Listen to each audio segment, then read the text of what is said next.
Welcome back to another episode of Enter the Nerdom. I'm here with co-hosts Stan Mortini and Watson Bradshaw. And I'm obviously Chad Cook. Why are you so down on your own name? It's like, seriously, man, you okay? I don't want to put the expectation there. I'm going high with the going energy high today. All right. I just had a giant thing of coffee, so. Oh well, good. You know. Well, today once again we are accompanied by our faithful and dependable. Sorry, not dependent. Jeez, Probably dependent. Let's be honest. Tim Bannock. Wait, did he even leave? Did he ever leave? He just stayed at Stan's for the last week. I think he's been living in my walls. It was a parallel dimension. Yeah. He rolled a 20 and he was able to melt. Stealth it. Yeah, no wonder my refrigerator's food's been emptying out. All the beer's missing. The fuck? That makes sense. Just a random burp from time to time. Like, Tim's in the dog bed. Yeah. I thought Mika, my dog, had grown a little bit. I haven't shaved my chest in a long time, so that makes sense. What's up, Tim? Welcome back, back, dude. Thank you very much. You were just here to do the RPG, Alien RPG that we just did. Thank you. Thank you for running it and putting it awesome. together. It was so much fun. Yeah, it was a lot of fun. Thank you. Yeah, it was great to run it. It was definitely a scenario that really had a lot to do with the original movies, and so it's cool to kind of tie in story with the original movies and see how you guys brought something new to the Alien universe. Definitely, and see how ignorant Dan was of the Alien universe. The minute we started going, and he just kind of was like, "Oh crap!" Like, I don't know any of these references. It was pretty great. Yeah. I think it was better for him for his character because he went in there blind. We all know what a facehugger is, and a xenomorph, and chest bursting, and all this, and he was just like, "Huh? What's going on?" You know? Yeah. These are smart aliens that help you out. I don't understand. This is an ET based game, right? Yeah. He really couldn't have been playing a more perfect character for that role. Right, exactly. Given that point, he was like totally had no idea what to do, didn't know what questions to ask, and just went in and it was fun. Yep. He was probably the most honest character with his agenda. So it worked for that. So yep. Meanwhile, me and Chad were just trying to backstab everybody. Yeah. Yes, you were. Yeah. Yes, you were. I wanted to shoot your character in the face so badly once. I was like, this guy. Like when we talked about this after the RPG, but after the game was over. But that point, if you guys haven't heard that episode, please do check it out. It's fun, fantastic. But there's a moment where Watson's character and an NPC are in a room, basically trying to wipe us all out. And our characters don't know that, but I know that, because we can hear them. Yeah, but I'm staring directly. But there's definitely something going on with them.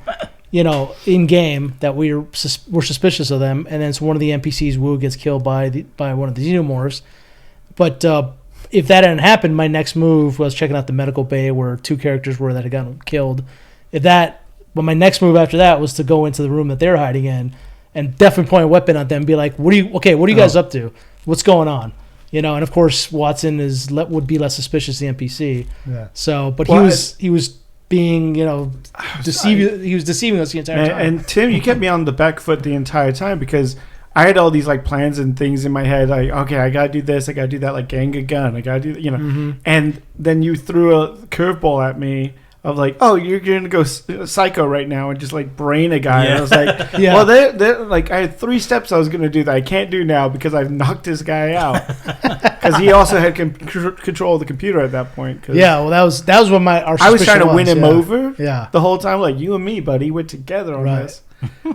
And it was like, oh no, you just brained him. I'm like, shit. Yeah, it's such a funny thing because you're blaming me and perhaps rightfully so in some ways for doing that. But one of the best parts of the way I run these games is I take a step back. I'm the moderator. I'm only moderating the rules, and the rules of this Alien game are such that you panic pretty easily and can panic often. And so if this, as the situation and the tenseness of it or whatever, the tension builds and stuff like that, the chances of any one of you snapping becomes astronomically higher as you go along. And so you say I put you in the position, but I didn't. Well, no. I just you went in the room with the guy and it made sense that you went in there, but then then you're in that situation. And it's how do you respond to that? I love it. It's so interesting. And it's funny because it was listening back to it, just how often me and Chad were trying to be alone. Yeah. Like, you kept wanting to go off and, like, be, like, with Mother or something like that. Yeah. Like, and I'm just like, I gotta go do a communique. Like, and trying to, like, have the military guys find something else to pay attention to. Yeah, right. So that we could do our own little maniacal things. And, the one thing I was curious about was for being a synthetic, and, like, the synthetic attributes don't chime in until I reveal I'm a synthetic. Yeah. But, like, is there a certain point if I get a certain amount of stress or panic where it will just automatically turn into a synthetic? That's a good question. That's a good question, and it's not something that's covered really in the game. So you'd have to play it by ear. So it would be one of those corner cases where maybe whatever you get on a panic roll, causes you to basically reveal yourself or something like that. Yeah. Because in theory, your character should never panic. Yeah. Like, you may have to make the rolls, make so no one else suspects you, but really you shouldn't ever panic. So if you do, like, what is the repercussions? And I forget what the table exactly has on it. It's got like I don't know. It's got close to 10 or 12 or something like that results on it. So that can really change, like, the kind of, like, direction of the story, because if you take a certain action where you're, like, smashing the heck out of people or, like, or maybe harming yourself or something like that, which are all things Alien touches on everything. It goes pretty dark. So it's a good question. I honestly don't even know. It'd be based on whatever the situation is. I watched kind of like a New Rockstars or something did a cover of all the Alien movies, and they were talking about, like, the reason why Ash goes on his little murder rampage at the end there is because he has, like, two directors that are totally against each other. Like, he's trying to, right? Yeah, they conflict. Yeah, he's trying to, like, his main directive is, like, help the group, but then he's also got to serve the company. Yeah. And because of that, he gets kind of like cyborg psychosis. Interesting. And that's why Ash kind of goes and loses his shit by the end. Oh, okay. I always just thought, like, since Sigourney's or Ripley was going to reveal the truth, he had to silence her because that was for the company, and the way to do that was with the paper. Magazine, so literally put something in her mouth to stop her from being able to, report back. Yeah. And the result of that would be her choking or something. I mean, like, I'm gonna say it's probably just a theory on their part. I don't know if there's any grounds for it, what they're saying, but no, I mean, it's all interesting because I mean, like, I always had a question if they had to drink milk, or was that just like a, because, like, wasn't there one shot of Ash? Yeah, he's drinking milk when they're all out of cryo sleep. Is that like lubricant? Or so I just rewatched that, like and there's one scene where he drinks milk, and then but earlier when they're eating together at the breakfast, he's spooning from a bowl, and it looks like the other characters have grabbed cereal, but it looks like he only has some milk possible. It's very unclear, and so I was watching specifically for that because I literally watched it like 2 nights ago to see about that, and I was like, I couldn't tell because I think it's Sigourney Weaver picks up, like, the thing of cereal, but he's already got his bowl and he's just kind of, like, spooning stuff out of it, and it's probably android lubricant. That's right. I mean, who knows? Yeah. But you wanted to talk about some of the history of the actual RPG, right? So Alien RPG has this interesting history. So the current game is by Free League Publishing, who publishes a bunch of really weird and interesting games. They have a bunch of IP games like Blade Runner, actually, which has connections to the Alien universe and things like that. And they have The Walking Dead. They've also published some, like, really weird avant-garde games, like this game Mork Borg, which is like Dungeons and Dragons if it was like 1 or 2 days before the apocalypse. And it's coming. So, like, what do you do? I thought it was like Dungeons and Dragons, but one of the characters is Robin Williams from Mork and Mindy. There you go. Well, sorry, I'm saying it wrong. I think it's Swedish. It's Merk Bjori or something like that is the correct pronunciation. But looks like Mork Borg to me because I'm American and I don't know how to pronounce things. We go by Muppet. Translation. Morky Burk. Right. That's the current game. It's based on the Year Zero system. But the interesting part of the history of Alien is that the Alien RPG is not the first RPG. There was an Aliens adventure game, is what it's called, and it was by this company. I'm going to forget the name, but they made a game called Phoenix Command, and it's like the most complex supposedly realistic combat system like ever made, is made by these war gamers who are all in the military, as far as I know. And so they were looking for like, you have to track, not only do you have to track every bullet for ammunition, but you like literally when you roll to like spray an area with machine gun fire, you roll for each bullet in this way. It's ridiculous. That's and cool. it's all stupid. Holy shit. And I think it's a percentile based system, super complex, hit locations, critical injuries by location. So it's not just you take damage, you have to know the exact location you hit for every single bullet, all this crazy stuff. So round 323 hit the thigh. Round 324 hit the sternum. Exactly. And so this Aliens adventure game, they kind of simplified, but not much, that system and made this game. And it came out like right after Aliens came out. So good timing. But is that really the focus of an Alien type game, right? This was just purely like tracking your bullets and everything that happens with them. So it's this really bad system, very poorly reviewed. But interestingly, it did add some of the things they came up with for the role-playing game, did add to the canon of Alien later on, the Alien series. The comics kind of used some of the canon because if I'm remembering correctly in my stories, that was where they first defined what an Arcturian is. And they mentioned Arcturians and aliens as like the aliens that I think it's Frost like has sex with or something like that, and they're like, oh, yours was a man. They're supposed to be like this androgynous species or something. Yeah, I remember that. Yeah, and so that was in that game's book. That's where they first defined what an Arcturian was, and like so some of that like lore in that game then carried on into the comics and then into the novels, which now some of those are still canon to this day, like through Alien Isolation and stuff like that. So.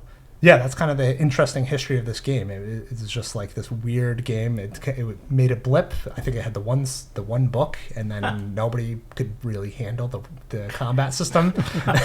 And then it laid fallow for 30, 40 years almost until Alien RPG it drifted comes out. in space in a cryotube. Exactly, until it was found. Until it was found later. That's right. One other cool thing that I'll just add about the Alien RPG, the current one that exists, is what we played was cinematic mode. And so the game has two modes, cinematic and campaign. And cinematic is meant to be a one-shot. So that's where, probably everybody's going to die by the end, or a lot of people are going to die by the end. Yeah. You got to go in with a lot of backup characters, which you guys surprisingly didn't need. I ended up killing off all the NPCs who were your backups. A lot of them died. A lot of them died. Yeah, that ending scenario is like 5 people all died within the last like 30 minutes. Stan was close to fighting it. So I almost did. I thought I was done. Yeah, I won't say more about that. Spoilers for the episode.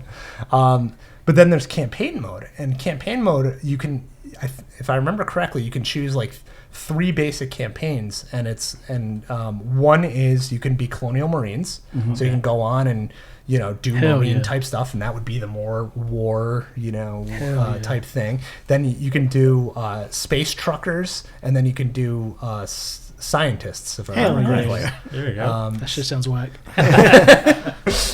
And so we're playing aliens. I've got a chemistry set. But there's I'm an HR specialist. And so it's got like all these like cool subsystems for like how you can build out those campaigns and stuff. All stuff you don't touch on at all in cinematic mode, which is just about like how many people die. Oh man! Now, what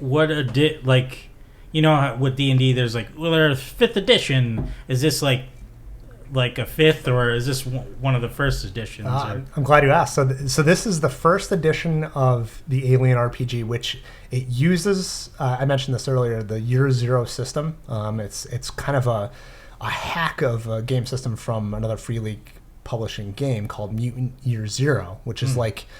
It's very Judge Dredd meets kind of Cthulhu in space. Wow. So got me interested. I'm listening. Yeah, you can see the where Alien can kind of fit in that mold, right? And so Alien is like a hack of that system. So it uses the same basic dice, but then it adds this panic system, and it adds the critical injuries and the alien AI kind of thing. Because I don't choose what the alien does. Like I roll a die and it tells me what the alien will do to you guys. Which is kind of cool. Like I don't have to like go into it with a lot of tactics.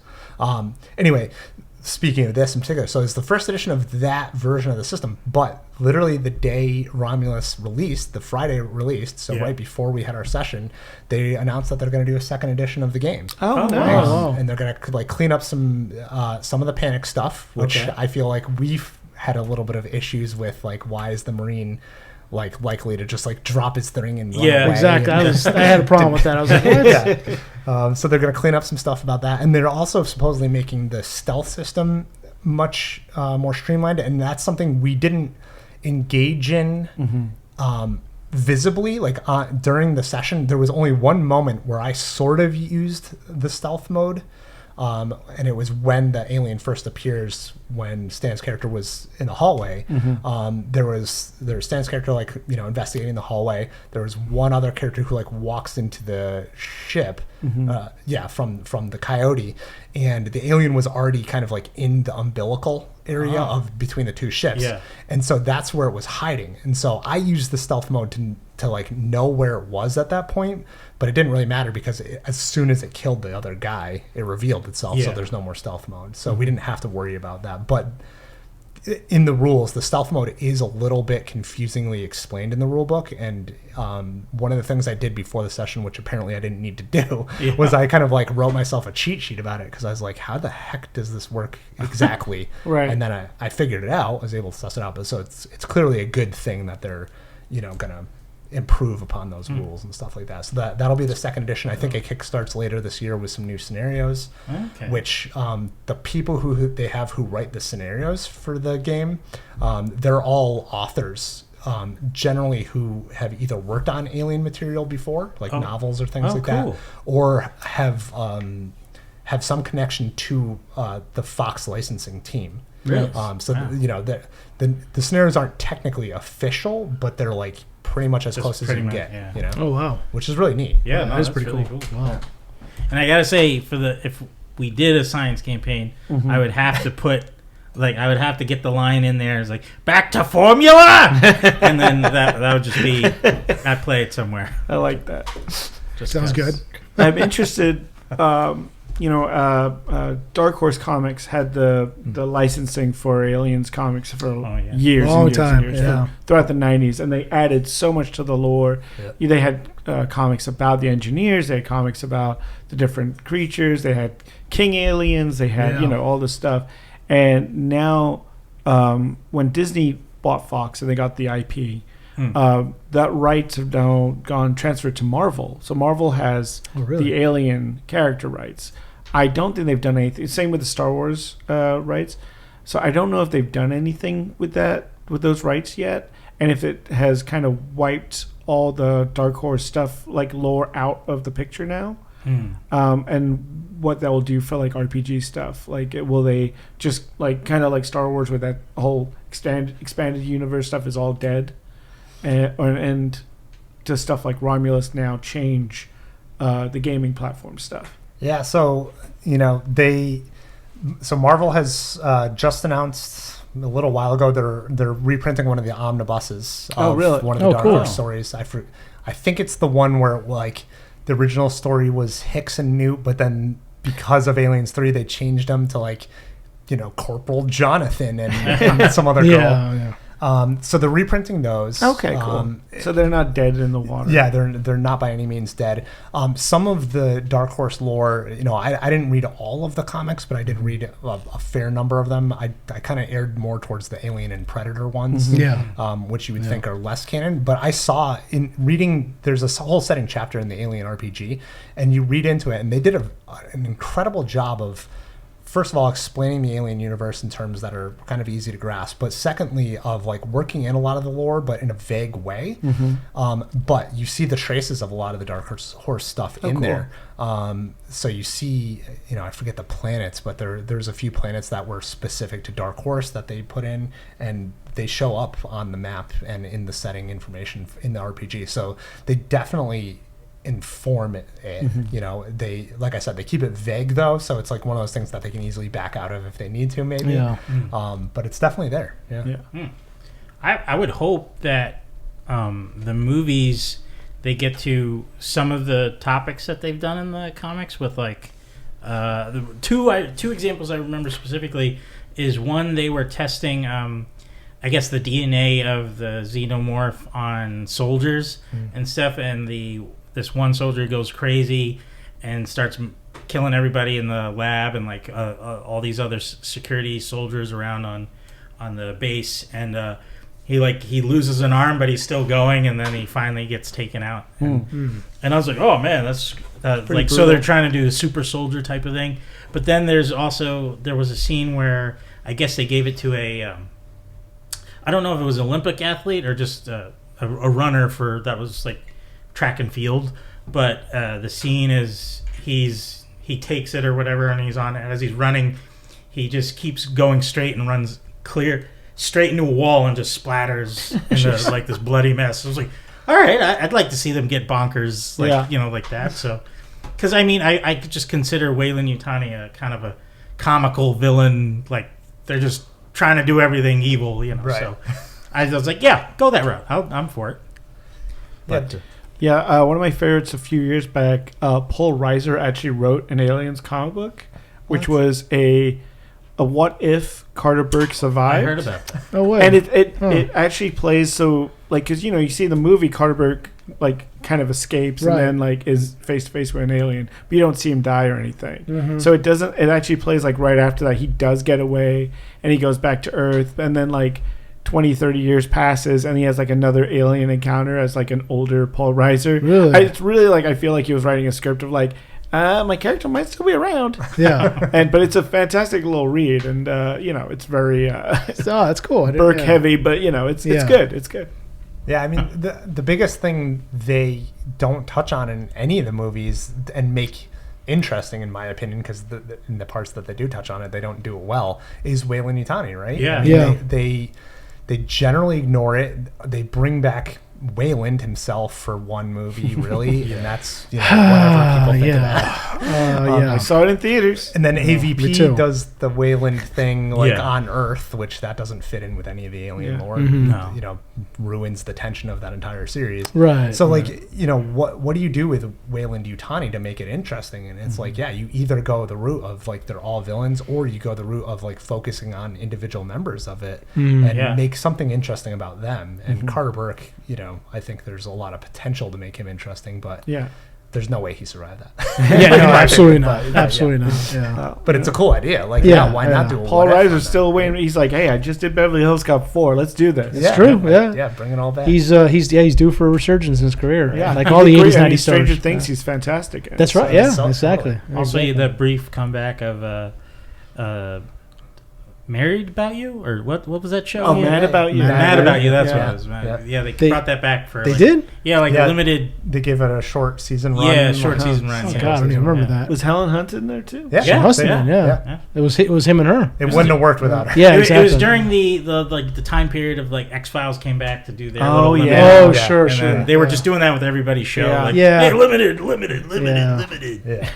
And notice none of them got picked up. Yeah. Right. Will and Grace did, I think, 2 seasons though. Yes. Oh, they did. Yeah, That's right. They they did did, come yeah. back. Yeah, they did come back. Yeah. That was the one champion. I forgot about that.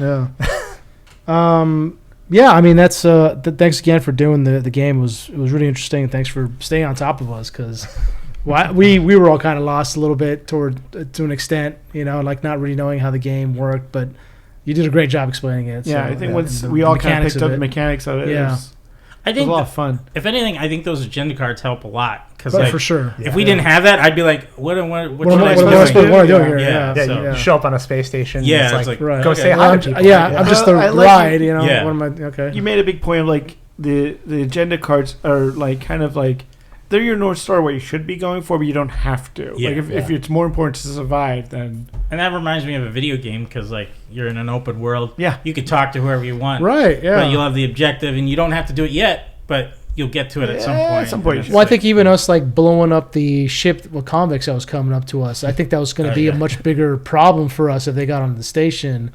But we figured out a way to like stop that. I was wondering if like did that kind of throw a wrench in your plans? Yeah. So that's a great point to bring up. So this specific scenario was written by Steve Hatherley, if I remember correctly, who's I don't know any other credits he's worked on, but I know he's done some other gaming stuff. posts a lot of stuff on his website, whatever.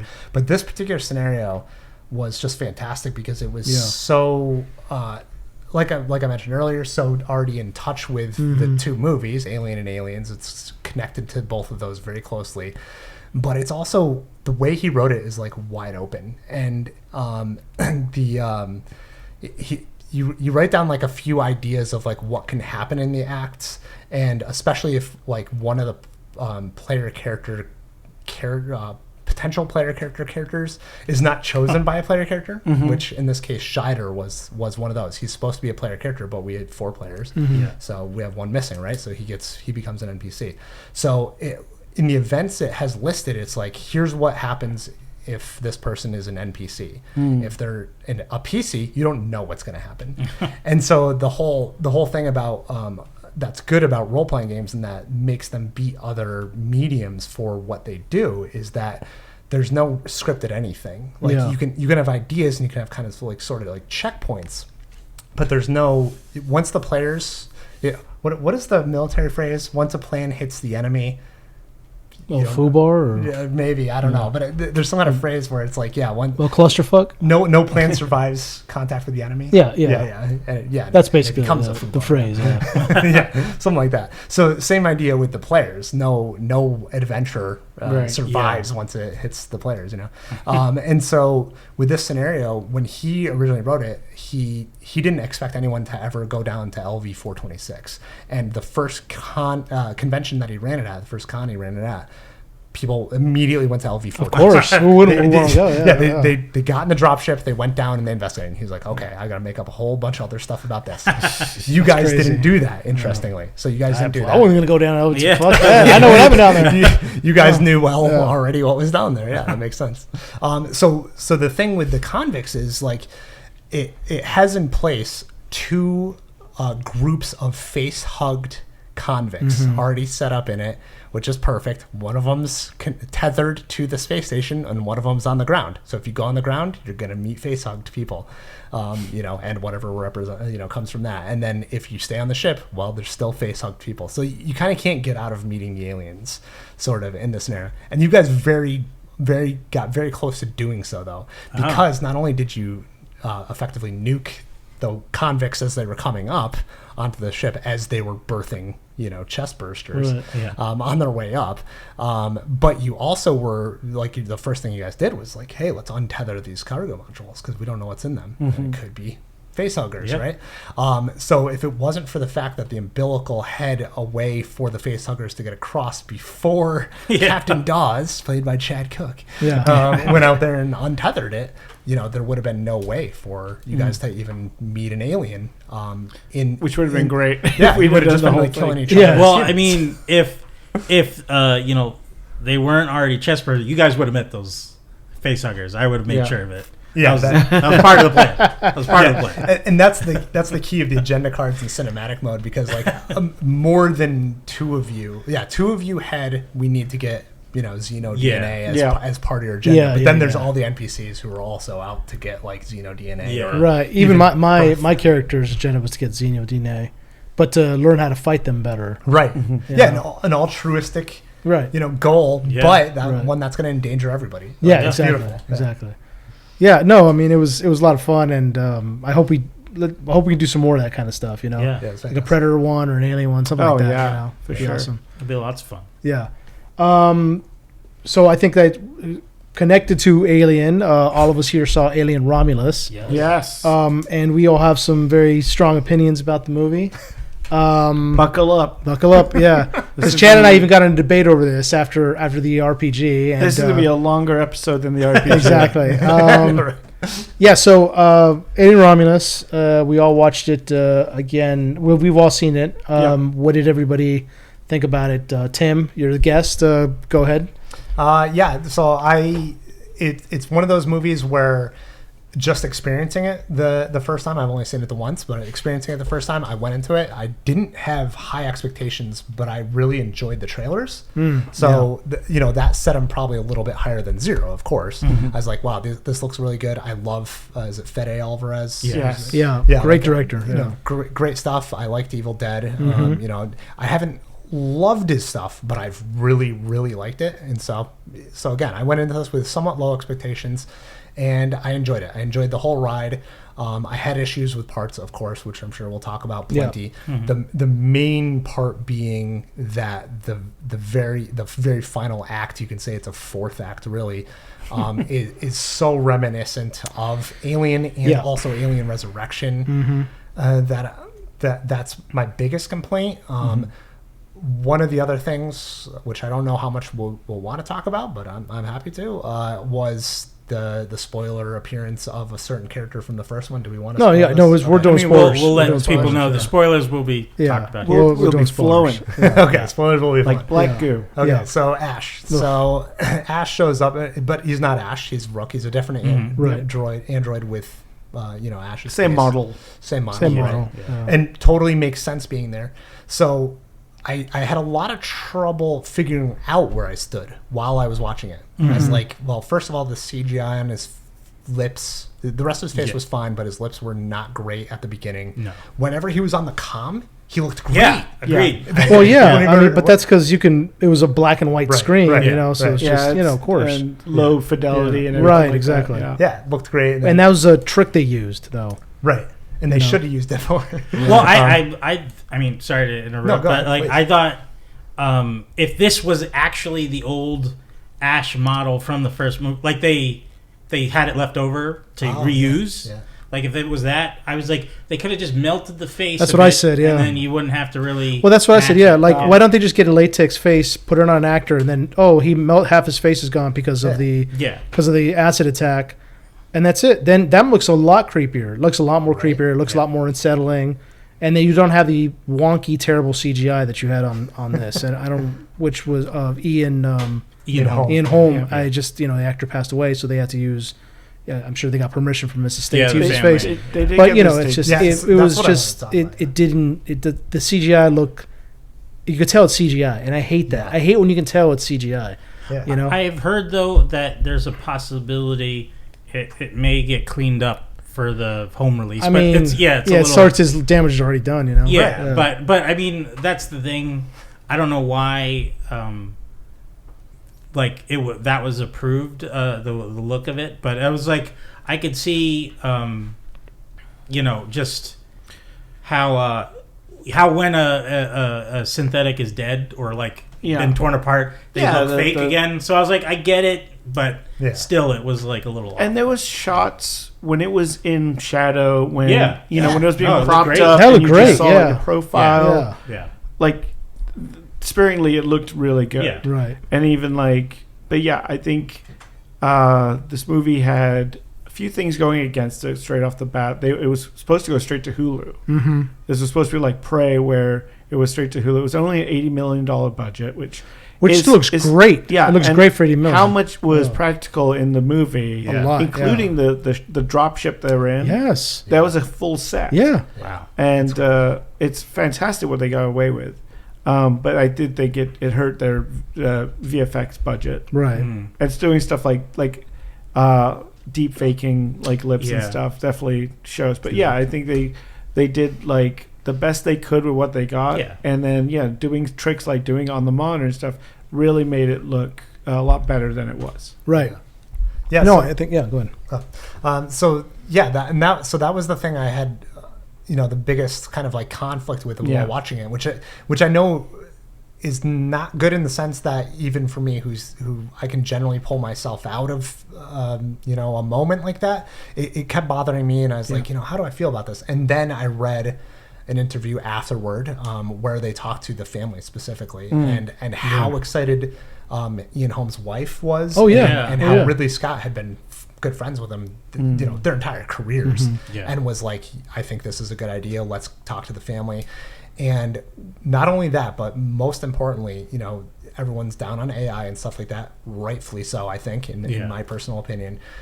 This was a case of them using that technology on top of having the animatronics, multiple puppeteers to operate those animatronics. They had an actor doing the voice. It's not his voice deep faked. It's another guy with digitization to his voice. And that actor was live on set doing it when they did it. So this was all in the interview.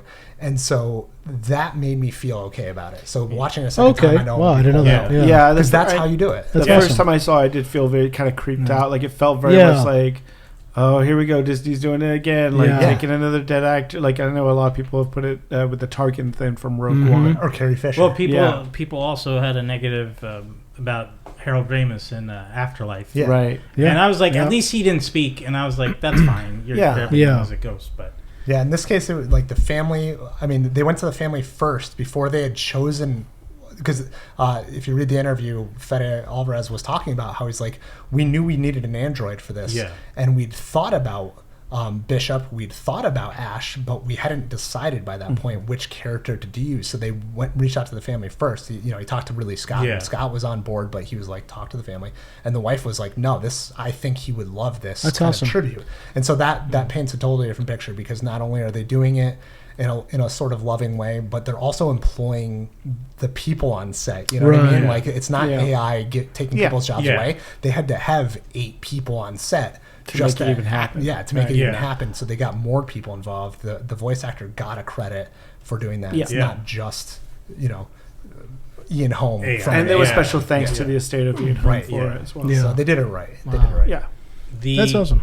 I did think though that like, if they weren't to use Ian Holm or just an android that looks like any of the other series so far, that they could have just had another version of Andy, which would have been interesting. That could have been too, yeah. And then you have that actor playing 3 roles. Yeah. So which, God bless, do it. Because he's phenomenal. Yeah, he was great, man. Johnson, David Johnson, right? I think so. Yeah, I've never seen him in anything before this. I was blown away by him. Yeah. His performance in this was so good, because it's a very physical role, and so like even just the way he stands when he's downloading. Yeah, he's like, his head is up and his eyes roll back, and he's like his hands. He looks like he's like praying almost. Yeah. And he kind of is to like Weyland Yutani, and he's just kind of downloading. It's just even when he's having his seizures when he gets hit. He's such a great job, man. I was worried in the beginning when we first met him that the way he was acting, like I already knew that he was a synthetic from the trailer or whatever. Yeah. But like the way he was acting, I was like, oh no, I hope that they're not going like he's kind of like a special right, like Lenny and George kind of thing. Yeah, and I was like, I hope they don't get. So I was glad that it went this route with it, where it was just he was damaged and it wasn't. Well, and it's just the littlest things, like watching it a second time through, the little things that actor chooses to do. Yeah. Yes. Like the way he walks as Andy versus when he gets the upgrade. Yeah, he's so confident when he becomes the upgrade. His whole body everything. He stands up straight. His voice changes. Like his mannerisms, cadence, everything. Yeah. Well, it's funny. He was more British when he became evil. Yeah, that's true. Yeah. Like, well, how do you prove you're evil? Exactly. Watson knows. Why do you think I played? I don't know why you didn't pick up on my character. Yeah. Did you notice when you first did your character? I almost immediately went into the same kind of thing. Almost with the Dr. Cato, who's like the evil scientist. But I really enjoyed the full cast of characters we got. I know a lot of people were. And people were down because it was like a group of kids, instead rather than like seasoned people. But I think the story that they wrote out of this like mining colony that doesn't see the sun, and it's a multi-generational thing to mine these planets, and all their parents have died. Yeah, and the mining colonies, the lost generation. These kids are like stuck with their parents' debt. Like they're trying to get off planet, but they know they're never going to be able to do it. Right. Yeah. And this is their only way out. It makes sense, And so I really dug that this young group would be like, and the way I was watching it when I first watched it, I was like, oh, it's a haunted house movie.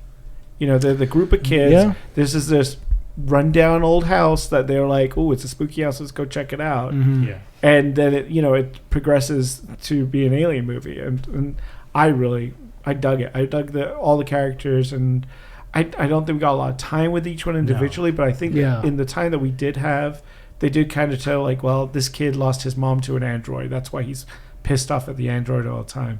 This, she's pregnant. She wants to get off planet for this reason.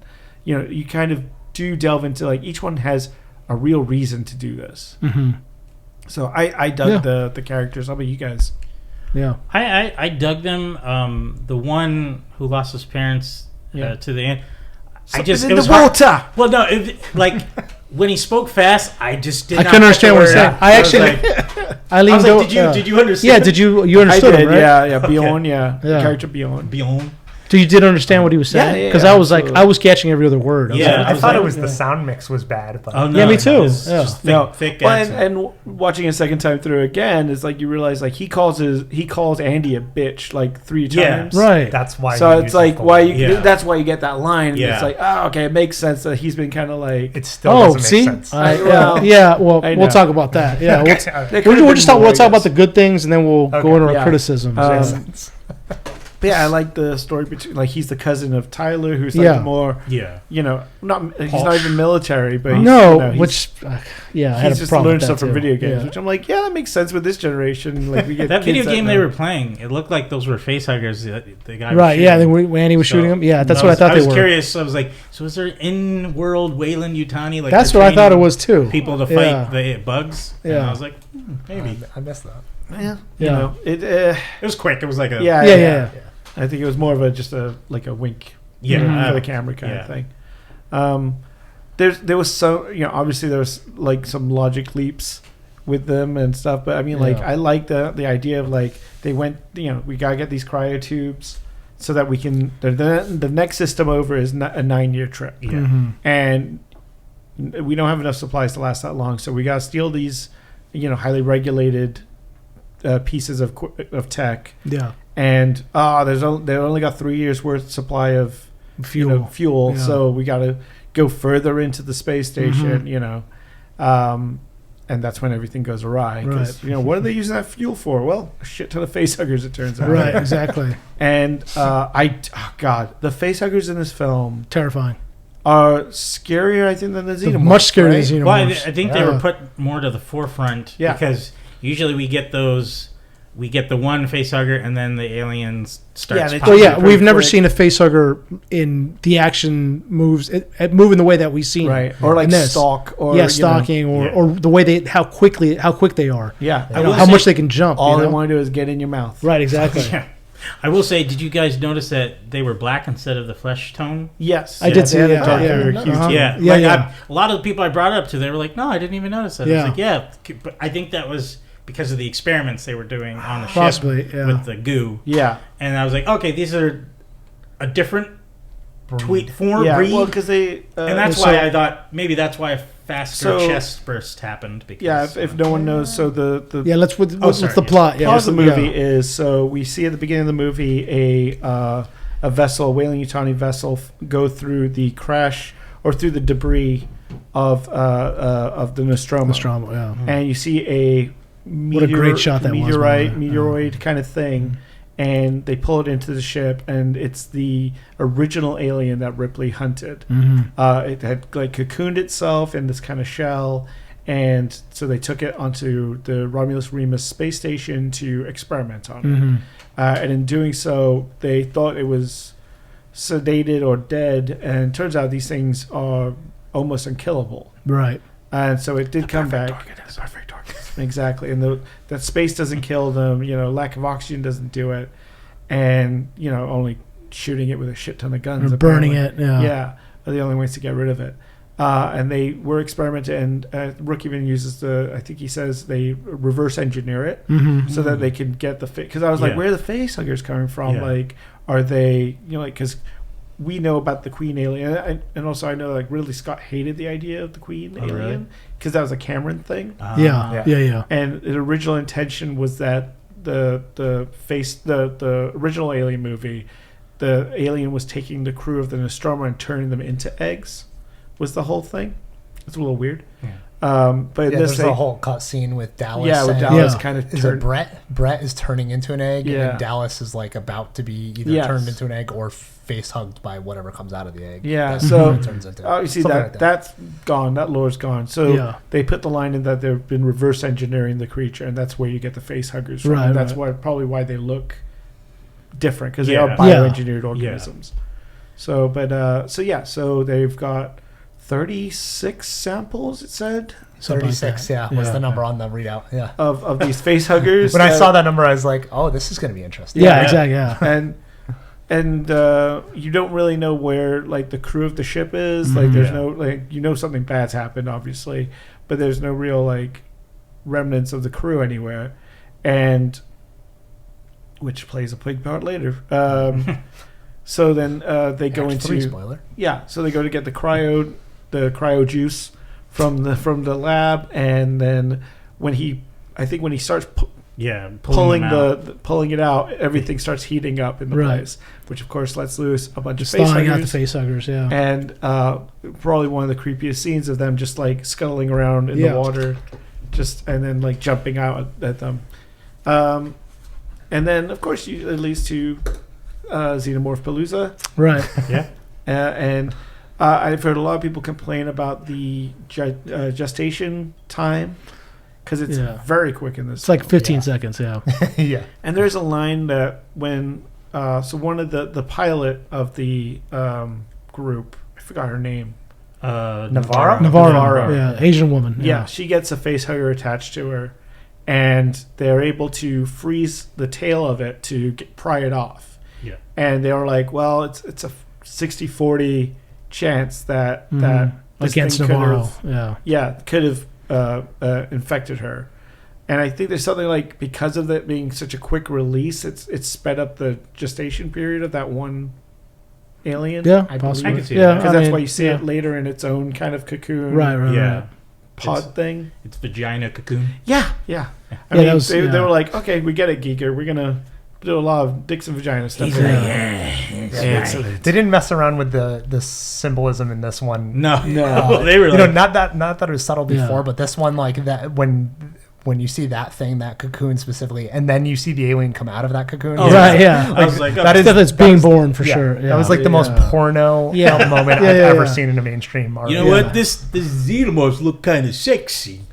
Which is really funny when you think of all the jokes in Deadpool about stuff coming to Disney. Yeah. And now this, so that was good. That was good. Yeah, I did like seeing the 20th Century Fox logo again, or the 20th Century logo. Yeah. I was like, I'm glad they didn't try to put like the Disney cast. Right. Yeah, I don't think they want to attach themselves to that. Yeah. They don't need too many vagina cocoons exactly. In the parks, Yeah. But I mean, I thought that was seeing the cocoon like that kind of made the you know how the xenomorphs transform the walls into more flesh. Like I was like, okay, that makes sense. Kinda how makes they can transform like the metallic walls into this flesh like or a hive. Yeah. And I thought it was interesting how the movie plays very much like you have this like act setup where each act is like a different alien movie. Like the first act is very slow and deliberate, and it felt like the first Alien movie. You get to when the at the hallway when they're trying to sneak through all the face huggers, and until like after the 0G sequence, I feel that's very Aliens 2. You get that, that whole sequence with the elevator and everything. It just feels very Aliens. Yeah.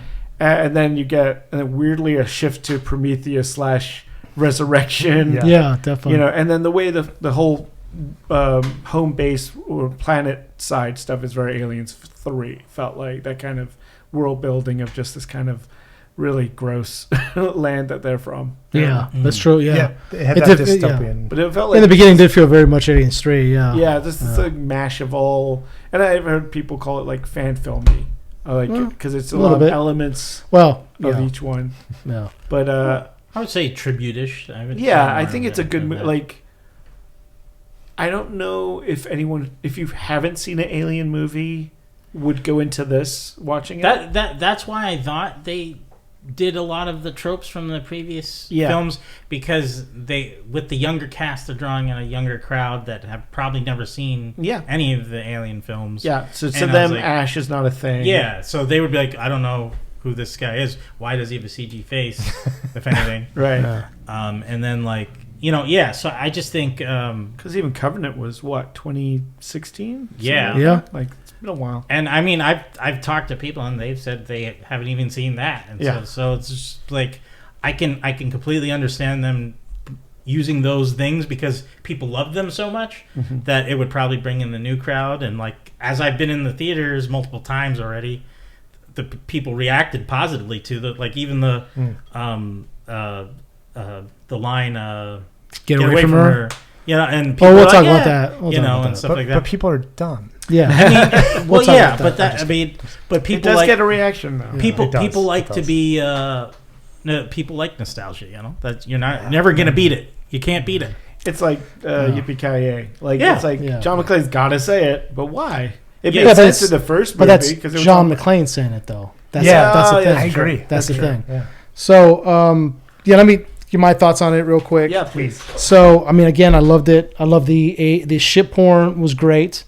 The design of the ships, the design of the Yutani, Wayland's mining colony was amazing. It's just this grimy, disgusting place. I love they don't see the sun. Yeah, they don't see the sun. Nobody wants to. It's just the sound of this movie. Yeah, My sound God. design is amazing. Holy shit. Yeah. When the ship is just taking off through the atmosphere, it's just, Yeah. it's making that climbing noise. and just the tension, just like yes, where putting sound in and taking it out. Yeah. exactly. There's Yeah. a huge that. part. I Like love it. Yes. when the ship first docks, Yeah. and it's this tiny, very claustrophobic little gangway. Like they have to get through this little thing, yeah. which I thought would play more at the end. I was like, oh, they're gonna have to run away from a shit ton of facehuggers through this Right, tiny right. walkway or Cut scene something. for Yeah. sure. Yeah, right? you know. Yeah. But I automatically felt my heart rate go Yeah. up, just of like, oh god, the stress of just, and nothing really happened there, but Yeah. it just that, and then they cut the sound out for those moments, And every time there was a space scene, Yeah. silence. Yeah. yeah, I loved it. Well, but that little claustrophobic bit, they cut the sound out until the gravity generators start Right. kicking, Come in, exactly. and it makes that sound feel. And the so gravity much more generator important. sound, that kind of powering up, it boom, sounds boom, so boom, boom. industrial and Yeah. so grimy. I loved it. And I loved Yeah. it. And of course I watched it in IMAX at City Walk. And Humble I was just, brag. I was just like sitting back. I was just like sitting back in my chair, like with my mouth open, like wow. I mean, it was just amazing to see this thing, right? Yeah. The shot of the I guess it's like the probe when it finds the wreck of the Nostromo. Yeah. How it's in complete darkness and all of a sudden it just lights up and there's this huge wreck sitting there. Yeah, Beautiful. yeah. So some of my issues with it were the characters. Again, it's just like I wish we could have gotten a little more time with them because there are all these there's not that many of them. Yeah. No, Right. no. So, but they are kind of disposable. I didn't really, when they started getting picked off, I didn't really like care about them that much. The only character I really cared about was Andy. Yeah. He's the only one I was kind of rooting for. And of More course, than Rain, or well, Rain was, because I knew Rain was going to make it regardless, She's the main character. So I was like, she's most likely going to make it. It's played by Kaylee Spanway. yes, So I was like, she's an up-and-coming actress. They're not going to kill her off because they want to have big her year for her. What's that? It's Big year. Yeah, for she was her. in Civil War. Yeah.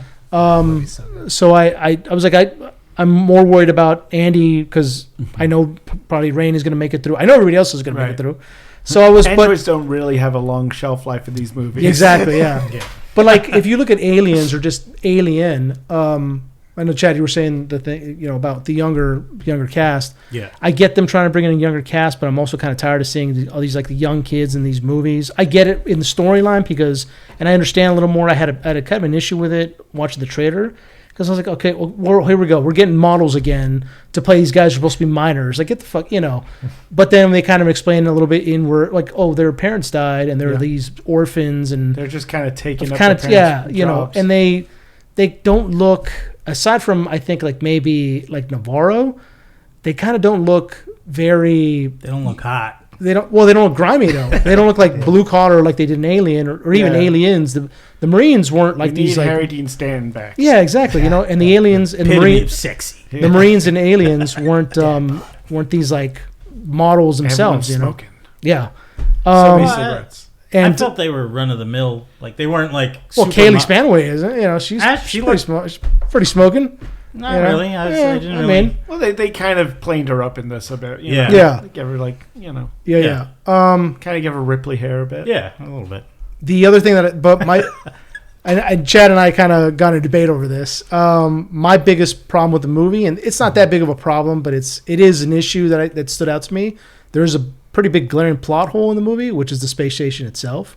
Watching the trailer, I thought that they were going to come upon this like derelict, right? Yeah. Or hey, we found this we found this thing out in space and we're going to try to claim it before anybody else does. You know, kind of what it yeah. is. Regardless of the pods, you know, I kind of thought the pod thing was kind of all right. I just wish it's a MacGuffin. Yeah, it's a MacGuffin. I was just hoping that they would kind of like, oh no, we found this derelict thing and we want to claim it for ourselves because this is our chance to sell the scrap and get off this fucking, you know, something like that. That's what I was hoping that they would do. But whatever. Okay, but I was fine with the pod thing. But so there's a glaring plot hole in that there's a massive space station in orbit above a Weyland-Yutani planet, and I'm thinking like, well, wait a minute. If this was a real thing, like if a Weyland-Yutani station that they obviously invested a lot of money into, right? And we know Weyland-Yutani has a problem with ships getting lost because they bring it up in Aliens. We're like, you lost a $60 million, $60 million, you know, and so they got a problem. It's 42, but we adjusted for the amount of cargo. Right, exactly. Yeah, that makes sense. The ship itself was 42. But they have an issue with the cost of it. We know they have an issue with the cost of it due to because of past movies, and they are a corporation. They are a private corporation, right? Yeah. So it's like the analogy I used was like, imagine if the U.S. Navy has a base, like say we have a base in San Diego, and a ship offshore loses communication, and nobody from the naval base goes and checks it out. You know, it's like that. It's like, and it's not like this space station is very far away, or Weyland-Yutani doesn't have a way to get to it from the surface. We know they do because we see ships. Well, yeah. Let me finish the point. But like the problem, the problem is, and Chad, you brought some of these points up, but I kind of feel like all my plot is defeated. Watching it again, I learned something that I missed that I could. So let's say Chad had brought up the point like, well, maybe Weyland-Yutani didn't know what they were doing. Okay, well, it doesn't matter. Then they would still send somebody.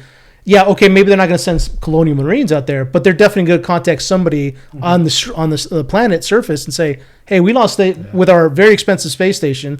Go up there and check it out and find out, report what's going back. Report what's going on. But then Chad said, well, maybe they, because of the black glue that we find out they're doing experiments with the xenomorphs. Well, then that would motivate them even more to send somebody out because they know that this is such a value. It's probably the most valuable piece of IP in the universe. This goo that can turn humans, that can stop diseases, that can stop people from getting hurt. It's a perfect. That's more valuable than anything else. That's more valuable than what they're mining on the surface, which looked like it was like coal or something. You know, so it's like they're going to send somebody. Unobtainium, yeah, exactly. So they're definitely going to send somebody out, regardless of whatever is going on, whether the station lost power and they don't know what's going on, or they know that, let's say, the scientists were trying to keep it a secret. It doesn't matter. They're still going to send somebody out there, and for these kids to say, "Hey, we found it." You know, again, they're orphans. I don't know how they got a ship, but they did. One of them says it's their dad's ship. Their dad's ship. Oh, he does. Okay, I guess the main guy. Oh, he did? Okay, yeah. Oh, that's right.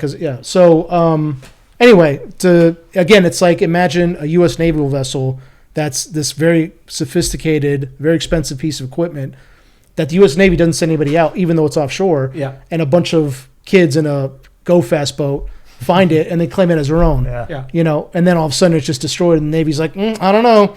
You know, so I think it's kind of a glaring plot hole.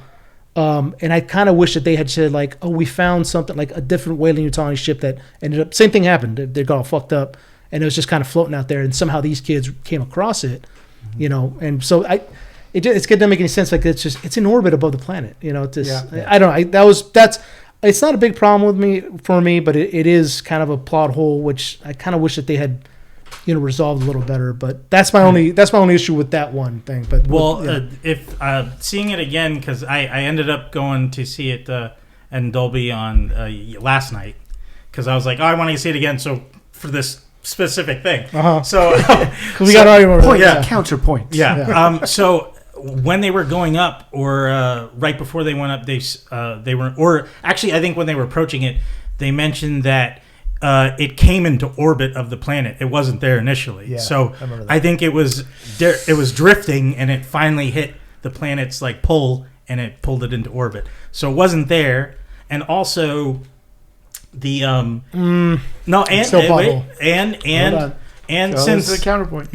And obviously at the end when Rook mentions, I sent word of this and they'll get it in 6 months. So message isn't going to hit them for a while like that. Oh, our ship's being under attack. You know, like they might have thought they've had it under control and then it powered down. I heard that part too. Yeah. And then it powered down, and then they didn't have a chance until they turned them on again to send them a signal. So I think there were certain things that popped in that prevented them from getting word out that they were.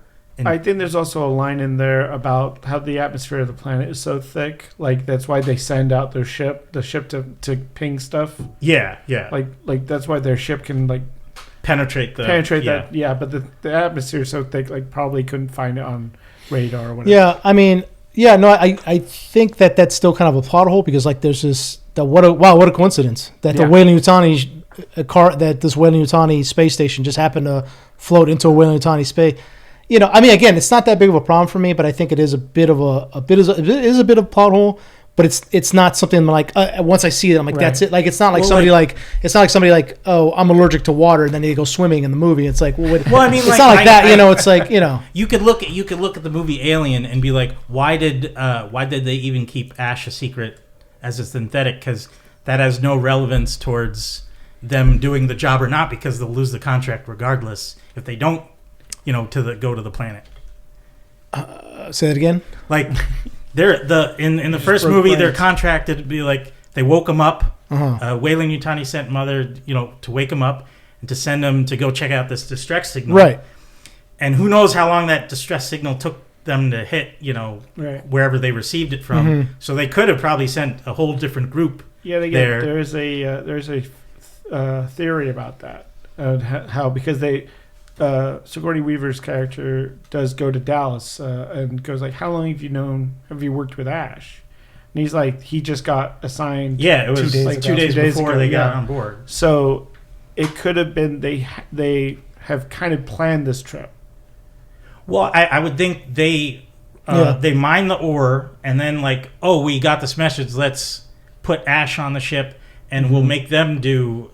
But the thing is, like, why would they endanger all that ore for this one like possible chance they couldn't find a life form? The ore, I mean, it's only like $20 million. I mean, well, like that's the thing, because you'd have to take into adjusted dollars. You have to take into consideration. Okay, does Weyland-Yutani already know about the particular life form on the planet from the previous films, Prometheus now? Exactly. So that brings a whole new context to it. Yeah. I think the biggest failure of the Alien franchise is they keep not trying to answer that question, but also trying to anse that question. They never do a satisfactory. And that's the thing. Weyland-Yutani needs to be defined more. Right.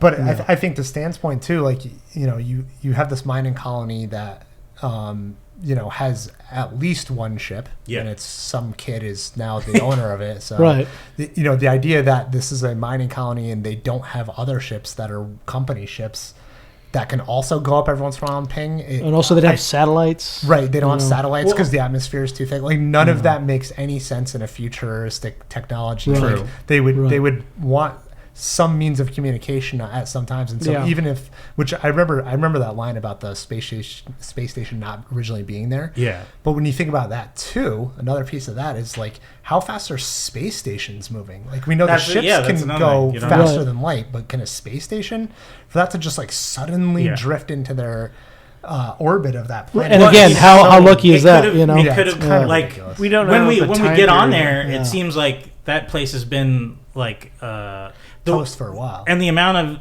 the amount of time they took to get to in the second movie, they were there for I forget how long on the planet. 426. It's been 50 years. 50 years. 50 years. The colony's been there. The colony. Yeah. But then they who knows how long that they were all dead before the word finally hit Weyland-Yutani, and then they were like, oh, we should send. Because Romulus takes place 20 years before that. 20 years after the first one is Romulus, and so then it's about 30 years before the other one. And they said they found 50 years in between. They found the xenomorph from the Nostromo 2 years after the Nostromo exploded, something like that. So they've had that on that space station for a while. Years, and that's why I'm like, so it's been. So it could have been however many years, and then it finally hit their orbit. But also like. Who knows if Neil deGrasse Tyson do the math for us? Who knows if that planet has a regulation on? I wish they showed that more, but obviously they had to get them out into space. But like regulations, since they don't let people leave the planet, like they could just go up anytime they want. Like you would think they would have to sign. Oh, we're picking up some. We're getting more. Well, I think we're getting like ice from the rings. Was that what they're doing with the ship? Or I think maybe. Well, yeah, it looks like their cargo picks up the. Yeah, it's like got a bottom. Yeah, it looked like sand to me. Well, Kaylee, I think it grinds it up or something like that. Kaylee's whatever her name is. She tried to leave, and they're like, "No, you can't." You remember in the beginning? Yeah, she's trying to. So it's obviously So apparently, you can't leave whenever you want. So I would assume ships aren't breaking the. They said, I mean, there's nowhere to go. I mean, the nearest planet is 9 years away. Go up there if you don't have to? So it's like, and none of the ships have cryotubes. Right. So it's like you're kind of stuck there. So that's true. And they could have come up with that plan. So, like the last time they went up, they noticed it and like, oh, let's get this plan rolling, and then they immediately did it. Yeah. Because they know obviously they didn't think about there too much. Yeah, because they also said that the space station's going to hit the rings in like 74 hours. 40 hours. Yeah. So we do have a small 36 hours. 36 hours. Yeah. 36 face huggers in 36 hours. There you go. See. Yeah. Big thing with 36. Big thing. There you go. Yeah. Like Fetty's age or something like that. Yeah. It's like the number 23 with Jim Carrey. They're seeing 36 everywhere. What did you guys think about the supporting characters in terms of? Did you care about them? Did you think that we wanted some more time with them? Because it seems like older movies have a very, going back to Alien, right? Yeah. They have a very, they do this thing where in a very short amount of time they introduce you characters you care about, and you can feel like this feels like a real person to me, like the crew from Alien, the Marines from Aliens. Yeah. They all feel like real people, and they spend maybe half an hour getting to know them. Even the space pirates from Alien Resurrection, I love that. That's a good little crew there. Yeah, exactly. I think, this movie kind of it moved very quickly. It's like, oh, here are these kids who are trying to get off, and all right, let's go. Yeah. And all of a sudden they're at the space station. I'm like, well, that was fast. Like now, and going into it, I was like, I'm not going to care about any of these people when they start dying. Yet again, I think it's a problem or not. There's not enough people where if how many kids are there? 6 total? No, there's like 5, I think. 3, 4, 5. 5, yeah. 5, okay. So it's like you're very limited with the all right, you got to kill a few of them, right?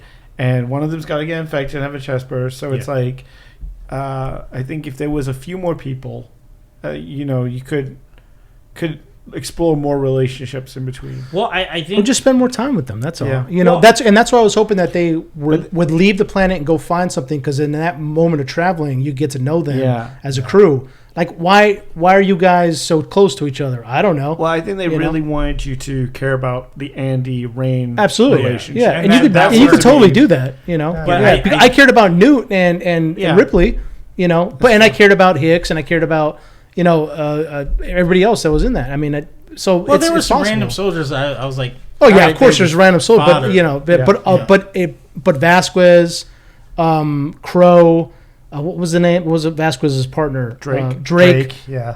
So they're secondary characters, but you care about them. But I would say Spudmire. I would say in this scenario though, there's a way to go about it without needing more time with them, and instead you make their personalities that much more different or stand out. Yeah, exactly. And no one really had that. That was the only thing. They were all kind of very the same. Very generic, and the only ones that stood out were Rain and Andy, because they were so different from that core group. So that's why I was like, if they just gave a few different personalities, I think it would work fine. You know that Rain and the main guy kind of had a relationship. Yeah, they never really talk about it. But they don't talk about it. Yeah. And yet again, like his cousin Bjorn having his mom get killed by a synthetic, so he's got this hatred towards Andy for no reason. Yeah, but that's a moment I want to take issue with that specific moment, because he's addicted to Andy, and then they tell you why he's addicted to Andy. Right. But there's no progression. There's no other moment where he's interesting or funny. Exactly. And he's got dialogue earlier, but it's not funny dialogue. No. That's why I wanted him to die first. I was like, you can go. He's just a dick. And it's fine if you have that character, but like when you have that character and then nobody else interesting among among the group. Exactly. Yeah, he should have been more of a Hudson kind of character. Yes, man. Well, and this is what I was hoping they would do with whatever that guy, his cousin, the guy that had a relationship with Rain.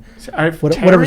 I don't know. Yeah, see, that's the thing. I don't know. I don't even remember any of their names because I didn't care. But what I was hoping they would do with Tyler was there's a point where Andy gives him weapons, and then I go, by the way, you can't use it. And I was like, what the fuck? Anyway, so I learned it from the video games. And I'm like, why did you guys do that? Why didn't you have him? He was a former Colonial Marine who was drummed out of the service for cowardice. Security on the planet. Well, it'd been better if he was a Colonial Marine who was drummed out of the service for cowardice. Let's say he was involved in some kind of firefight or some incident where he failed to act and his people were killed, or his friend was killed, like in a firefight. He froze up, got scared, dropped his weapon, something like that, or he failed to act and one of his friends got killed. And then that's his arc, is he sees Rain is in danger and he throws himself on her and he gets the sacrifice. And then and then the way they kill him is just, the facehugger, the xenomorph just hit him with the secondary jaw. Because they hadn't done that yet. Exactly. Yeah, but it's one of those things of that's fine. But what they should have done, again, an arc for this character. He was a coward, got drummed out of the service. Then he's like up there. He's being held up by the tail of the xenomorph. He's got his weapon. Like, is that all you got? And he starts lighting him up. Yeah, and then he gets. And then I was surprised he didn't shoot nothing. They just brained him. Right. And I was like, oh, come on, man. And I get they got to brain him because they haven't done that to anyone yet because they were taking the bodies, right? And braiding him is fine. I was okay with that. Just like, but give him a reason. He just standing there. He's like, he's like yelling at him, "Is that all you got? Bitch, you got a weapon. Use it." Yeah. And he didn't. It would have been awesome. He was just like Hicks. Hudson. He went out blasting. Yeah. Hudson. That's Hudson's arc in that movie. Oh, it's great. He starts off as kind of a coward, but he's mostly a slacker that doesn't really want to. He just, hey man, I always want to survive. Fuck this. And then at the end, he's like, "What's up?" And he just goes full auto on everybody, and he goes ballistic. He runs towards the danger. Exactly. Yeah. And as he's being dragged down, he's like, "Come on!" And he's like firing into the alien that's dragging him down. Boom, beautiful. And I wish they would have done with this character, since they ripped off a lot of other stuff from the Aliens franchise. We'll talk about as well. Sorry.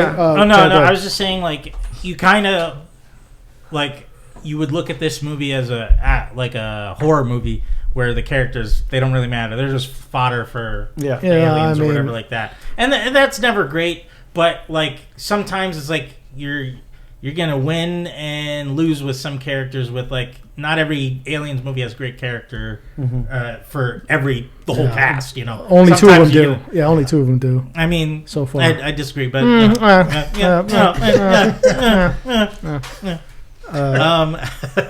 great audio, guys. Yeah, that's gonna be clipped. But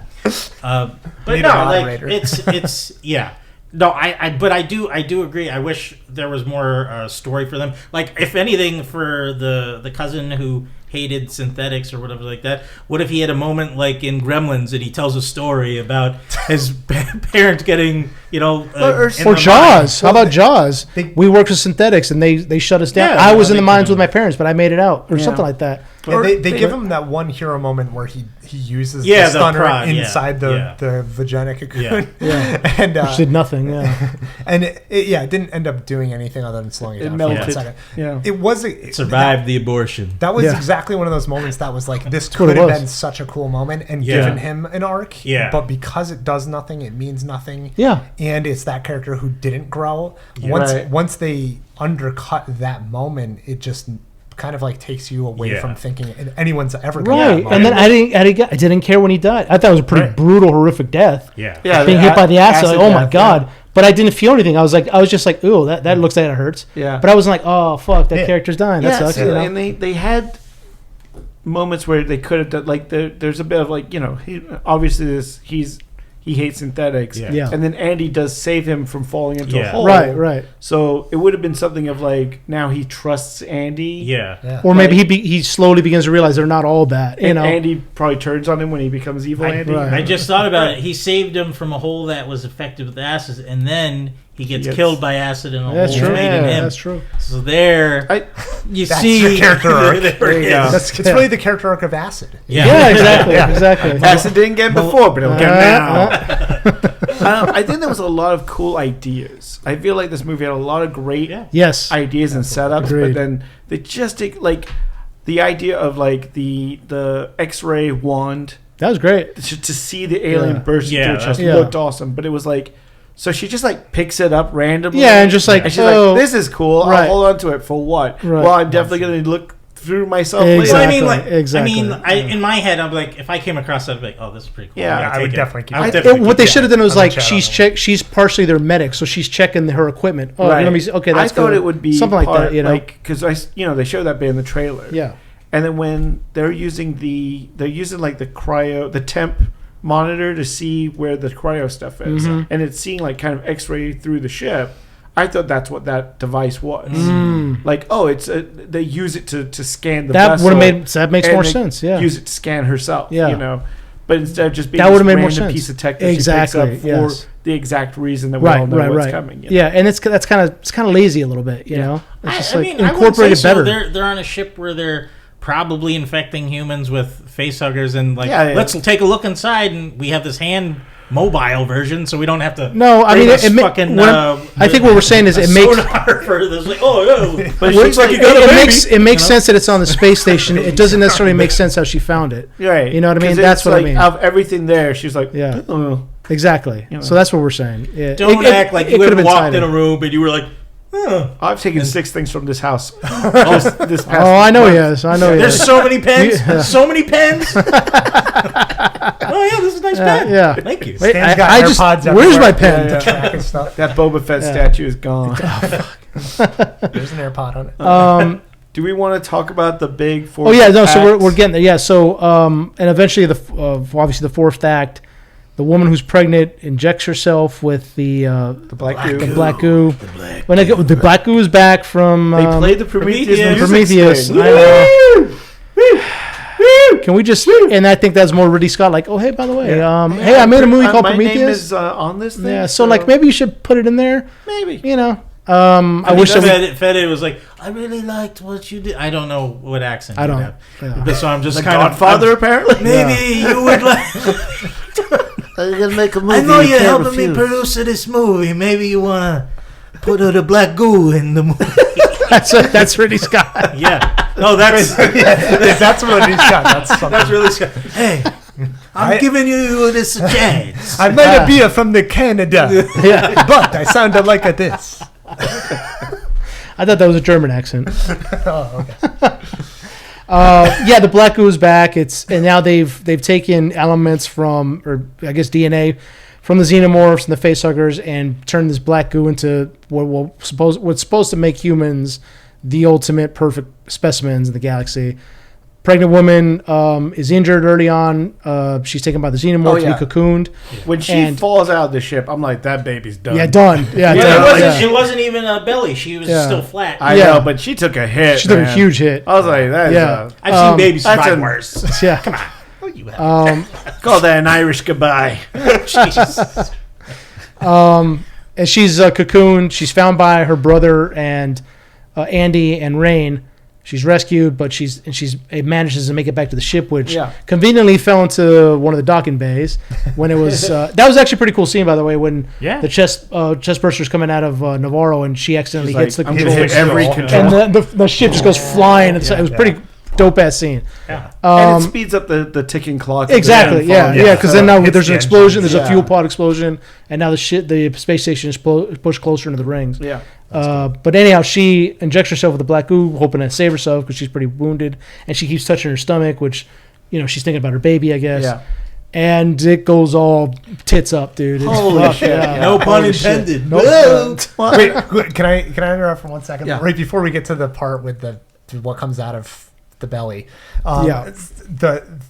I was reading about how this was like Fede Alvarez had played or seen Alien Isolation, which we talked about outside of this, and that was like a big kind of inspiration for him to set it on a space station and all that stuff. And so I was really hoping for like a big kind of like stealth aspect to the movie, and there was the scene where they have to be silent to avoid the face huggers. There was a little bit of that. I like that. But this was the only scene. part that reminded me of Alien Isolation, because she falls down, then she crawls under the kind of walkway, and the alien drops down right on top of her, or right over where she is, and is like looking around right where she is, and she just stays dead still, and it doesn't find her. And that was exactly what you get in the game Alien Did you Isolation. notice I love the that. phones?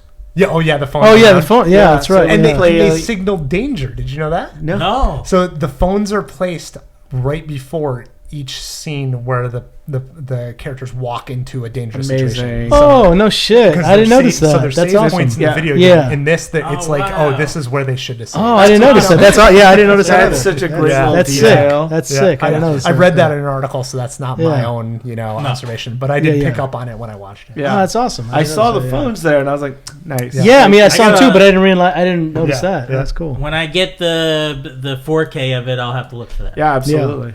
Oh, I'm definitely gonna recommend this movie and definitely buy it when it comes. Sure. Yeah. It's not. I have my issues with it, but it's still great. But yeah, the fourth act. Finally, everything's like looks like everything's fine, and then Prometheus, yeah. Well, no, I just think, because you could tell in this movie. Well, let's. What happens? So, she injects herself with a black goo, and what comes out of her, everything looks like everybody's safe. They're in the pods. Put her on the pod. Yeah, and everything, and all of a sudden something goes wrong with the pod. She takes her out, and she's like giving birth to this it's xenomorph hybrid human, which is already a xenomorph, but whatever. But it's coming out of her as if she's giving birth in like a cocoon thing. A giant like walnut. Egg. Yeah. And it's just like tearing her apart. And Rain tries to, I guess she's tries to vent it. Yeah, I think she was going for the airlock. Yeah, and she drops it because now it's like spilling acid and it eats through the floor into the cargo bay. Yeah. And we see that it's looks like a human baby, but with xenomorph type features. Yeah, and engineer's face. Exactly. Yes. They got a reference Prometheus. Yeah. Again, that fucking movie. And and he the baby thing turns into this 8 foot tall, it grows disgusting very quickly. And take it out. Yeah. No, I heard someone describe it as like it's like an engineer's head and a xenomorph's body, but if you put human skin on top of the xenomorph. Right. So it has like the exoskeleton. Yeah. But you can see it through skin. Yeah. Which is so disturbing. And instead of the xenomorph like pipes on the back, it's got just holes. With the black goo kind of coming out of it. I was like, oh, that's awesome. Did you guys notice it's pee hole, which is an X? Yeah. Yes. When it's probably a cloaca. Probably. Yeah. When it first is born, or when it first shows up, it's going on all fours. And it's got and it goes towards his mother and like sniffs at it, which is very Alien Resurrection. Yes. And then she like rejects it, like she kind of pushes it. Well, away. in Alien 3 too. Alien 3 as well. That's right. Yeah. And then he shows that he does have the tongue appendage. Yeah. Which is kind of more tentacle. Small. Yeah, it's like It looked more like smaller. What's the show with the vampires? Like The Strain. The Strain. Yeah. Strain, yes. Like that kind of. Yeah, that's I didn't pick up on that. Yeah. It feeds on its mother. Which if an earlier scene. Did you see her face while he was feeding? Yeah. Oh god, that was disturbing. Yeah. But it reminds me a lot. In the earlier scene when they're walking through the Romulus Remus station, there's a portrait. Yeah. It's a baby feeding on a dead mother. So it's a little foreshadowing of what that's going to be. Yeah, that was weird. It was like a 17th century like painting, like French painting. Of it was like Rome. There was a shot where she like touched her breast in some black goo. I was like, don't tell me this thing's going to breastfeed. Yeah. That's probably what it was trying to do, and then she rejected it, right? Yeah. That makes sense. Yeah, that makes sense. Because that's when it starts evolving again. Yeah, when it starts draining her blood and like it's growing the tail. And it becomes bipedal. Yeah. And I just thought, because looking at this movie separately, the xenomorphs didn't seem like a bigger threat than the facehuggers. Yeah. So it just like they didn't seem like after 6 movies they weren't very scary to me. Xenomorphs because I know what they could do. I know what But like when you get something new like that, I think it's just like throws you out. It has some kind of intelligence. Yeah, it's and you can't like the face was like even when it smiled. You couldn't really tell the emotion behind it because of the black eyes. And stuff. I was just like, that's more terrifying than anything we've seen so far. Absolutely, yeah. So I was very impressed with, because like I like that way more than the skull-faced one from Resurrection. Yeah, that was. Yeah, I think what they did was they like improved the design. Like they took the idea that was in Alien Resurrection and actually made it as good as possible. I don't know that it was necessarily that good, but I mean I understand people have their reservations on it being looking more like an engineer type of thing like that. But I just think that since the it shows that black goo being the blood of an engineer is that powerful to right.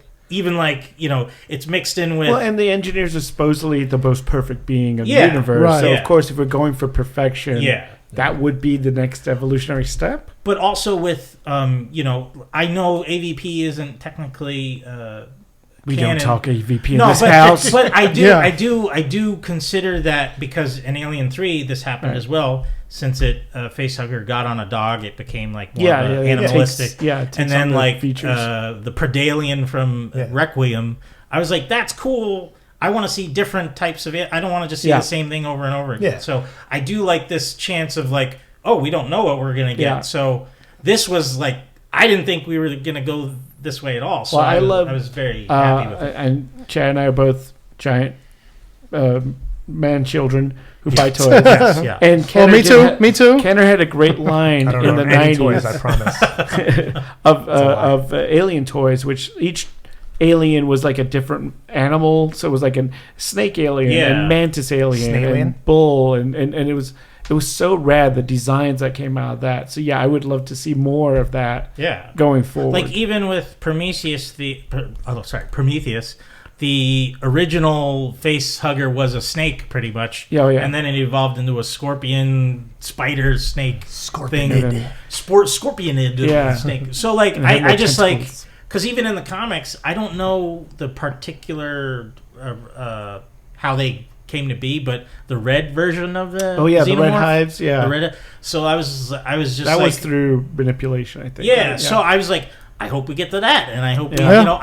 I want the ability to expand it more than it is Yeah. to happen. And I understand you're gonna have to take chances, and some people might not receive it well. But I just think this is in the right direction, Well, and this movie's doing really well. It's making Yeah. a lot of money.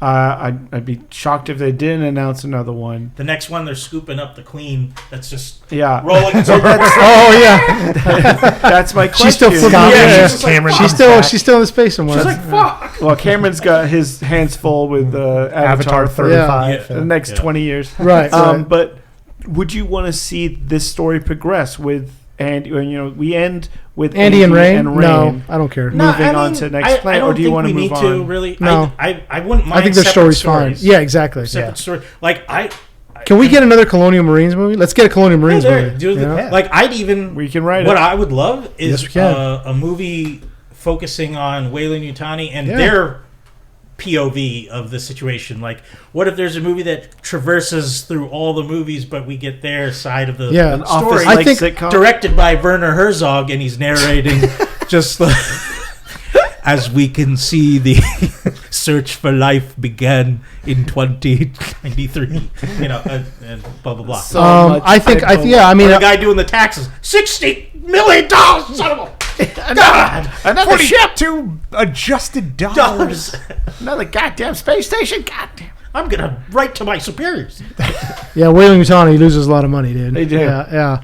They got money to lose. It's fine. I think it'd be cool to have like a Weyland-Yutani show. Something like a miniseries. Yeah, That dwells into that they are kind of, doing a series. Yeah, Yeah, but I don't know if that's Alien. Weyland-Yutani, is it? No, so it's- it's no, yeah. it's Yeah, called but- Alien Earth. Mhm. It is set 1 year before Prometheus. Okay. So I think it's a lot with. Can we get away from Prometheus? I mean, look. It's Christ. hard to But be. As long as Ridley Scott is running Terrible. running the ship, we're never going to get rid of Prometheus. What could possibly happen in the year before Prometheus? Exactly. Yeah, That's I mean interesting. that. I'm not saying it can't be done, but I Noah Hawley behind it. I'm Yeah. already in because Yeah. everything he does is awesome. What if? Yeah. What if it's like But what could possibly be? I don't know. the engineers do another Earth, and they're just like, Earth 2. Earth too. Yeah, didn't Gene Roddenberry already do that? Yeah. That's true. That's true. No, I'm interested because of the where it is in time. It'll be interesting. to Yeah, see, I but- mean it's because I would like to see something because you've got the 200 years between Alien 3 and Alien Resurrection, where Yeah. we don't know really what happens within that time. We know the company Yeah. Weyland-Yutani is gone by the time Resurrection happens because they talk about the company has not existed for a long time kind of thing, and it's more of a military complex that's taken over the xenomorph research. So I would, if you're going to do a Weyland-Yutani show, you could show the fall of Weyland-Yutani. Oh, yeah. You That could would be show the rise of synthetics because Winona Ryder's character in Resurrection, Call, I think's her name, is a synthetic, and she talks about there's synthetic planets. There's like a religion or almost. the sub. I don't know if that was particularly just made up for the RPG, but the sub group of synthetics wanting to rid humans of the planet. Which is kind of Blade Runner connected, right? Yeah. So that particular plot element was just the author of that scenario. He just thought about that when he was like starting to write the scenario. He's like, I need some outside factors to come in and kind of like create a situation that's going to put it over the boiling point and explode for the characters. Yeah. And so, and one of those agendas ended up being that the synthetic character works for this underground synthetic organization that's like, we want to, basically kill humans and like throw them off because they're not obsolete. As good as us. Obsolete, right? I don't know in the canon if that existed before that, but I feel like there were elements of that kind of already existing in the canon because they did talk about like specifically Bishop and the character Andy in this one. They both are like, I prefer synthetic person or whatever. Artificial person or whatever. Yeah. So there's elements of that are already seated in there. So that, to the best of my knowledge, though, as a true concept of like a whole organization of them, that was just unique to this one adventure. But what a great idea. Yeah. I think you bring back Kurt Russell from Soldier. Right? Because that is connected to the Blade Runner universe, right? which is connected to the Alien universe. Right? It's true. And you have to fight some aliens. Yeah. Seriously. And then that would be amazing. Yeah. And then he has to defend his back. He has to defend his settlement from alien invasion. Exactly. I likes. Yeah, can we talk about some of the pandering that was in the movie that I had kind of an issue with? There's a lot of that. Yeah, I mean, there's like, obviously the biggest transgression that we saw was Andy shooting one of the aliens and saying, "Get away from her, you bitch." Yeah. It's almost a direct look to the camera, too. Exactly. Get away from her. Yeah. You bitch. There was he stuttered it. He was like, I know. You bitch. And yet again, it's a lot of Bjorn says bitch to him like 3 or 4 times. So I think he's just like, I remember that being a cuss word kind of thing. About a quarter of my theater was like, ha ha ha. And that was it, But like most everybody was like, I think was like with me, were rolling their eyes. It's just like, I think people are standing up and high-fiving each other. Yeah, it's like, get your own shit. Do your own shit. You know what I'm saying? Like, leave that iconic movie and that iconic line alone. It's one of the most iconic lines in film history. Yeah. How about just do your own thing and don't try to, because it's just it's so I'm sorry, it's lazy. In Aliens it's so loaded for like, it's the queen who is a female, you got Ripley, and it's mother versus mother kind of situation. So fighting over Newt. Yeah, exactly. Yeah, so it exactly. makes sense. It makes a lot of sense. There's a lot of context. If this let's say that Ripley had never said that in Aliens, and this was the first time we had heard it in the Aliens franchise, we would have been like, haha. Yeah, it could have been like, okay, because it doesn't hit as much. It doesn't hit. It's a random drone. Exactly. Alien. Yeah. So it's just, I mean, I was a little upset about that. They were obviously trying to make Rain the next Ripley, which I'm fine with. It's it's fine. Have another character like that. Covenant too. And they tried to do Covenant. I mean, there was a throwback, obviously, with we talked about it with the engineer's face. Yeah. It's just like, I get it, man, but like, can you also come up? I understand that there has to be some connection, obviously, to the other to the franchise, but can you come up with your own shit as well? I kind of thought for a minute that the synthetic would have ended up being Fassbender. Yeah, I mean, that would have been cool, man. I mean, that'd have been great. And because they left his character just kind of like looking over he had the face hugger embryos at the end of Covenant, and then it's gone. Like, well, I think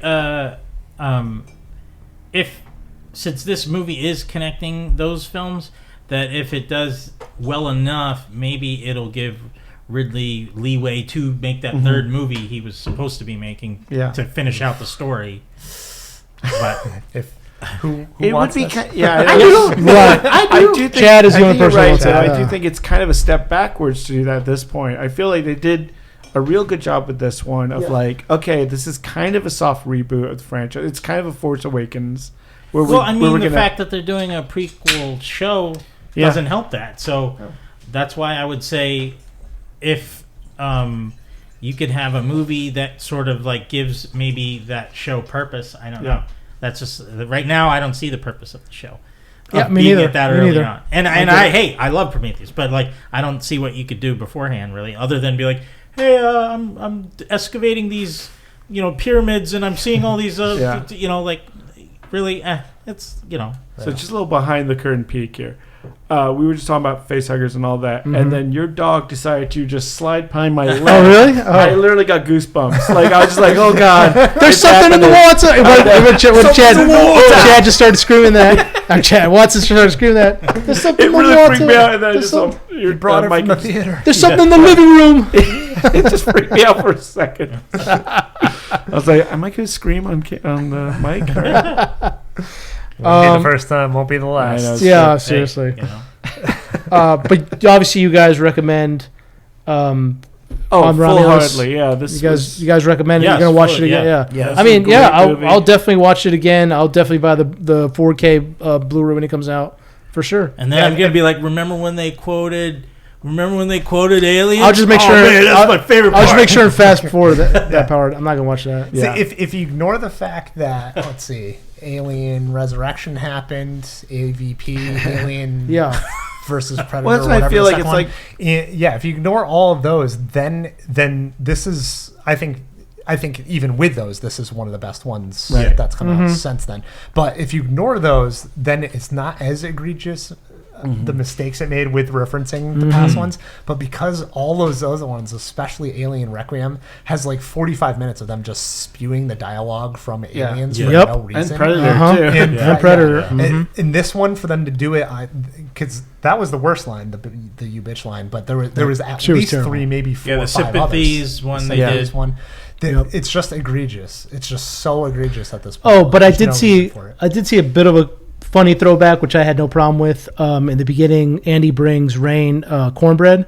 Yeah, and you remember Cornbread, Aliens? Yeah. Bishop comes up in Alien and Aliens. Did you know it came up in Alien as well? Yeah. I didn't realize that. Yeah. Oh, yeah. I remember watched that part. it. Yeah, because I recently watched it. And I remember okay. But yeah, because Bishop brought Ripley cornbread. He's like cornbread. She slaps it in his hand. Just stay away from me, Bishop. All right, Yeah.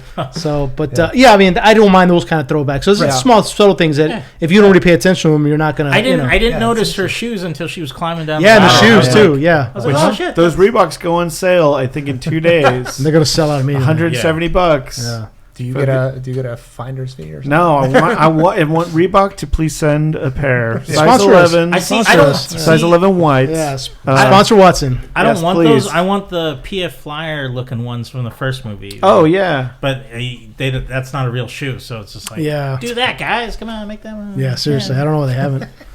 But yeah, So Chad doesn't want to, but I do. let's rank the Alien movies. Ooh. Well, I mean, no, you don't have to do all of them, but obviously the main ones. So for me, it's definitely Aliens, Alien, and then Romulus. And then I'm not going to talk about the other ones, I mean, particularly Prometheus, because that show's order. trash. So, I mean, and only dum-dums like Never that heard movie. of Prometheus. What is it?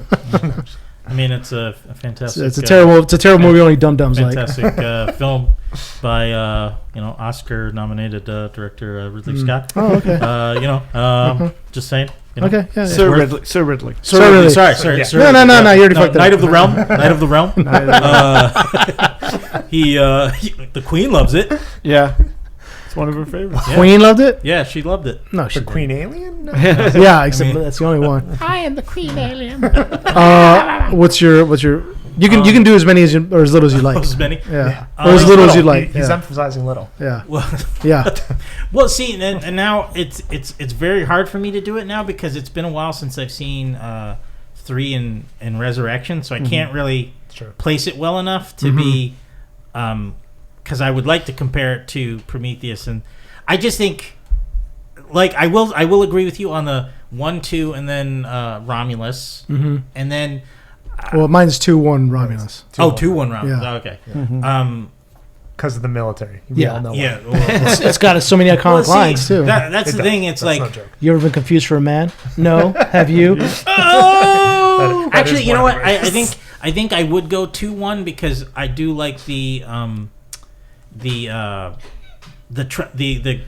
conversion of Ripley to be more of an action heavy, like a go get it attitude instead of like she's well, I mean, it's hard for me to choose, really. She's the no nonsense person of the both movies. And Yeah.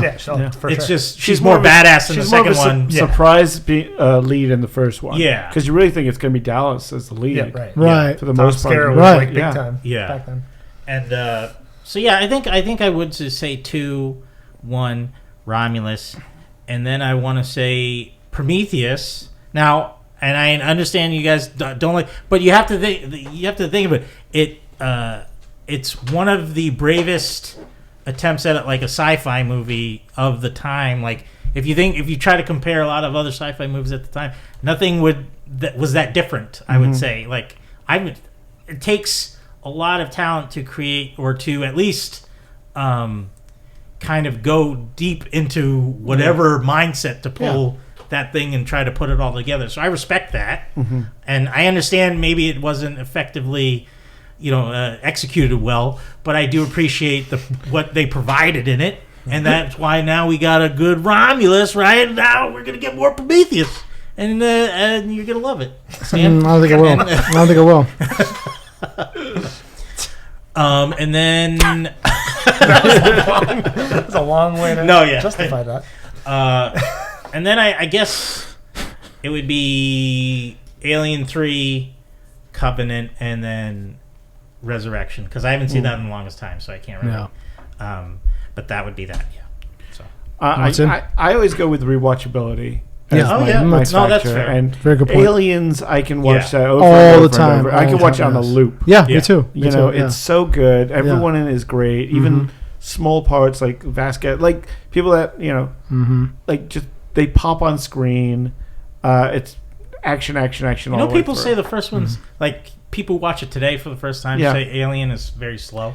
It is. It's of its day. That's how filmmaking was back then. People are not brought up on slow movies anymore. Right. So that's why people are going to enjoy Romulus more so because it's faster. It's very fast paced. Yeah. No, but that's how filmmaking was back then. Yeah. Took its time. Yeah. But I definitely, I'd definitely go Aliens. I am probably one of the few that really like Resurrection. I remember seeing it in theaters in '97. I think it's underrated. Yeah, I mean it's supporting Resurrection over Prometheus. Wow. Yes, I am actually. Never thought I'd see the day. I'm doing Resurrection over Aliens. Chad's putting on I'm one of the few. Gloves and that movie's got a lot of interesting. I mean, it's a very interesting director who has a very interesting. The one thing I do like, each movie has its own distinct look and feel. Yeah, that's true. And Resurrection is a French filmmaker. He did Amélie. And it has that kind of delicatessen, and it's got Ron Perlman is fantastic in there. Yes. That whole team of like space pirates, and there's a lot of ridiculousness in that, but I do love it, and it's a film that Winona Ryder's in it. And Sigourney Weaver did a lot of. She wasn't going to do it. Obviously, she wanted to die in 3. Right. And then she literally is like, they brought a ton of money. They just pulled a dump truck with money up to her house. Yeah. And she was like, I want to do a movie where I like fucking alien. And they were like, okay, we'll have scenes where you're like caressing the aliens because you're part alien. So it's a different take on Ripley, which I like. Right.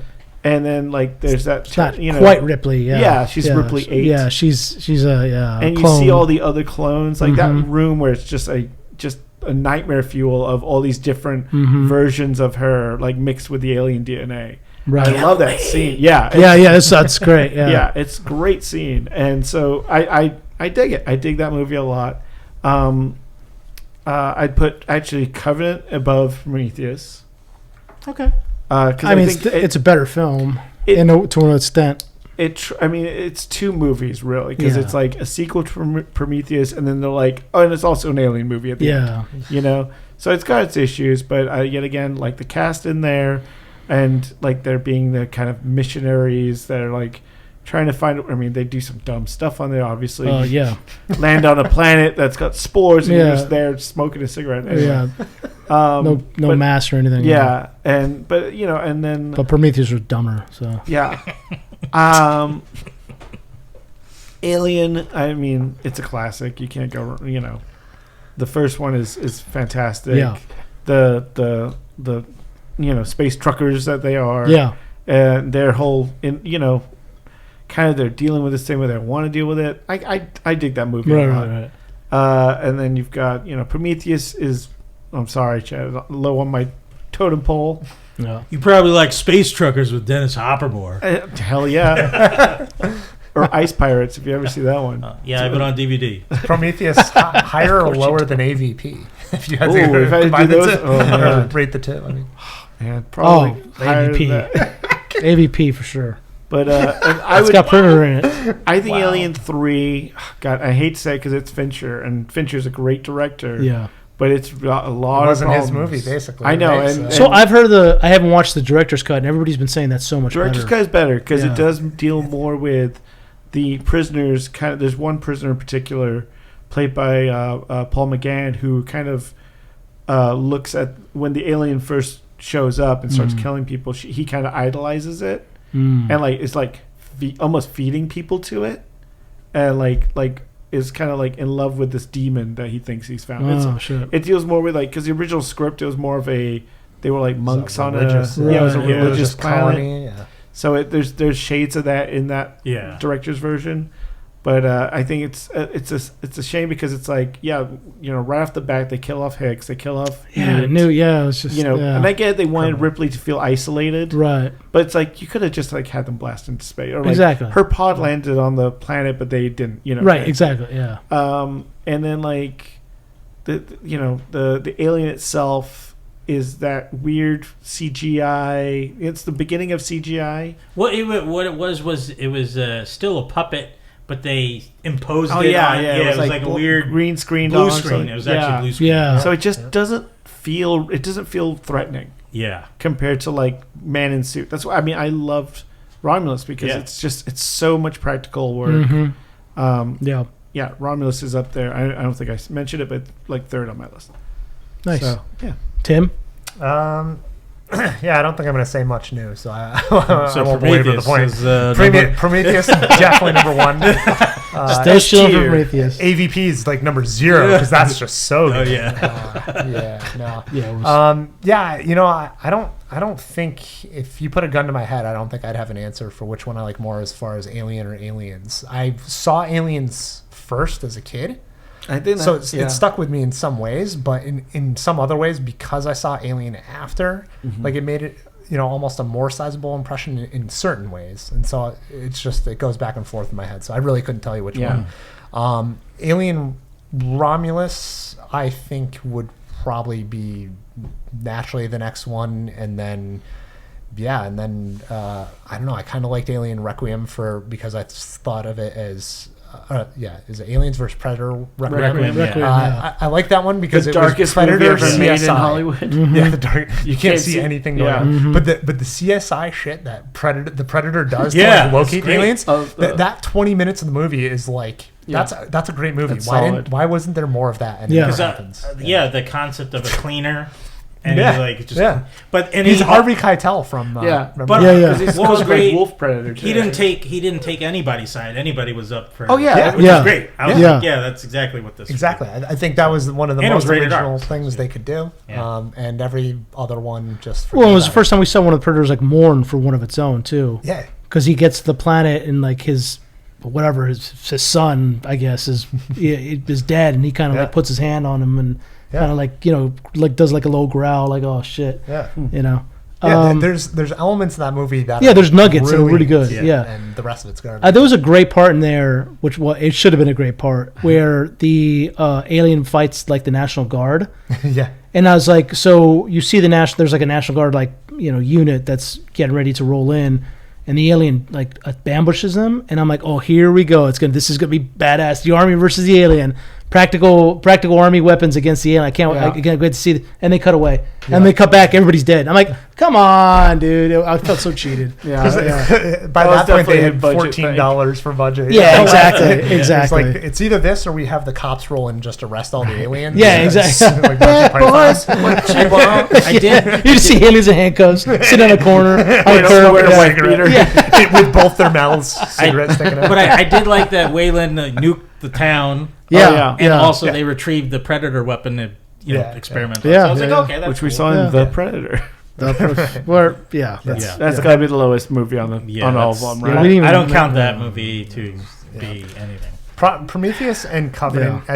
are just the height of Beloved bad Fred plotting for so many reasons. Like I don't disagree that the ideas were there though. I think the initial ideas for both of them really were good ideas, and to think that every single one of the Alien related movies has a great cast. Every single one of them has a great cast. There's not anybody in there who's like a super weak link or anything like that. And to have Prometheus and Covenant wasted on probably the best cast. Because the best casting they had was Fassbender and Charlize Theron and Idris Elba's in there, and I'm going to forget all their names in Covenant, but the main guy and woman, the couple. Danny Danny McBride? McBride is he's one of but he's not the couple. There's the husband. That guy is such a good actor. Yeah. I forget his name though.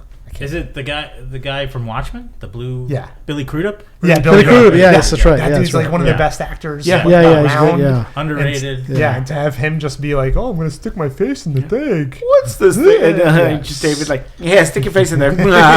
Just look a little closer. Humans are very inquisitive, race, come on, and they just like to. So, Prometheus. Here's this thing that's obviously dangerous. I'm just gonna take off my helmet.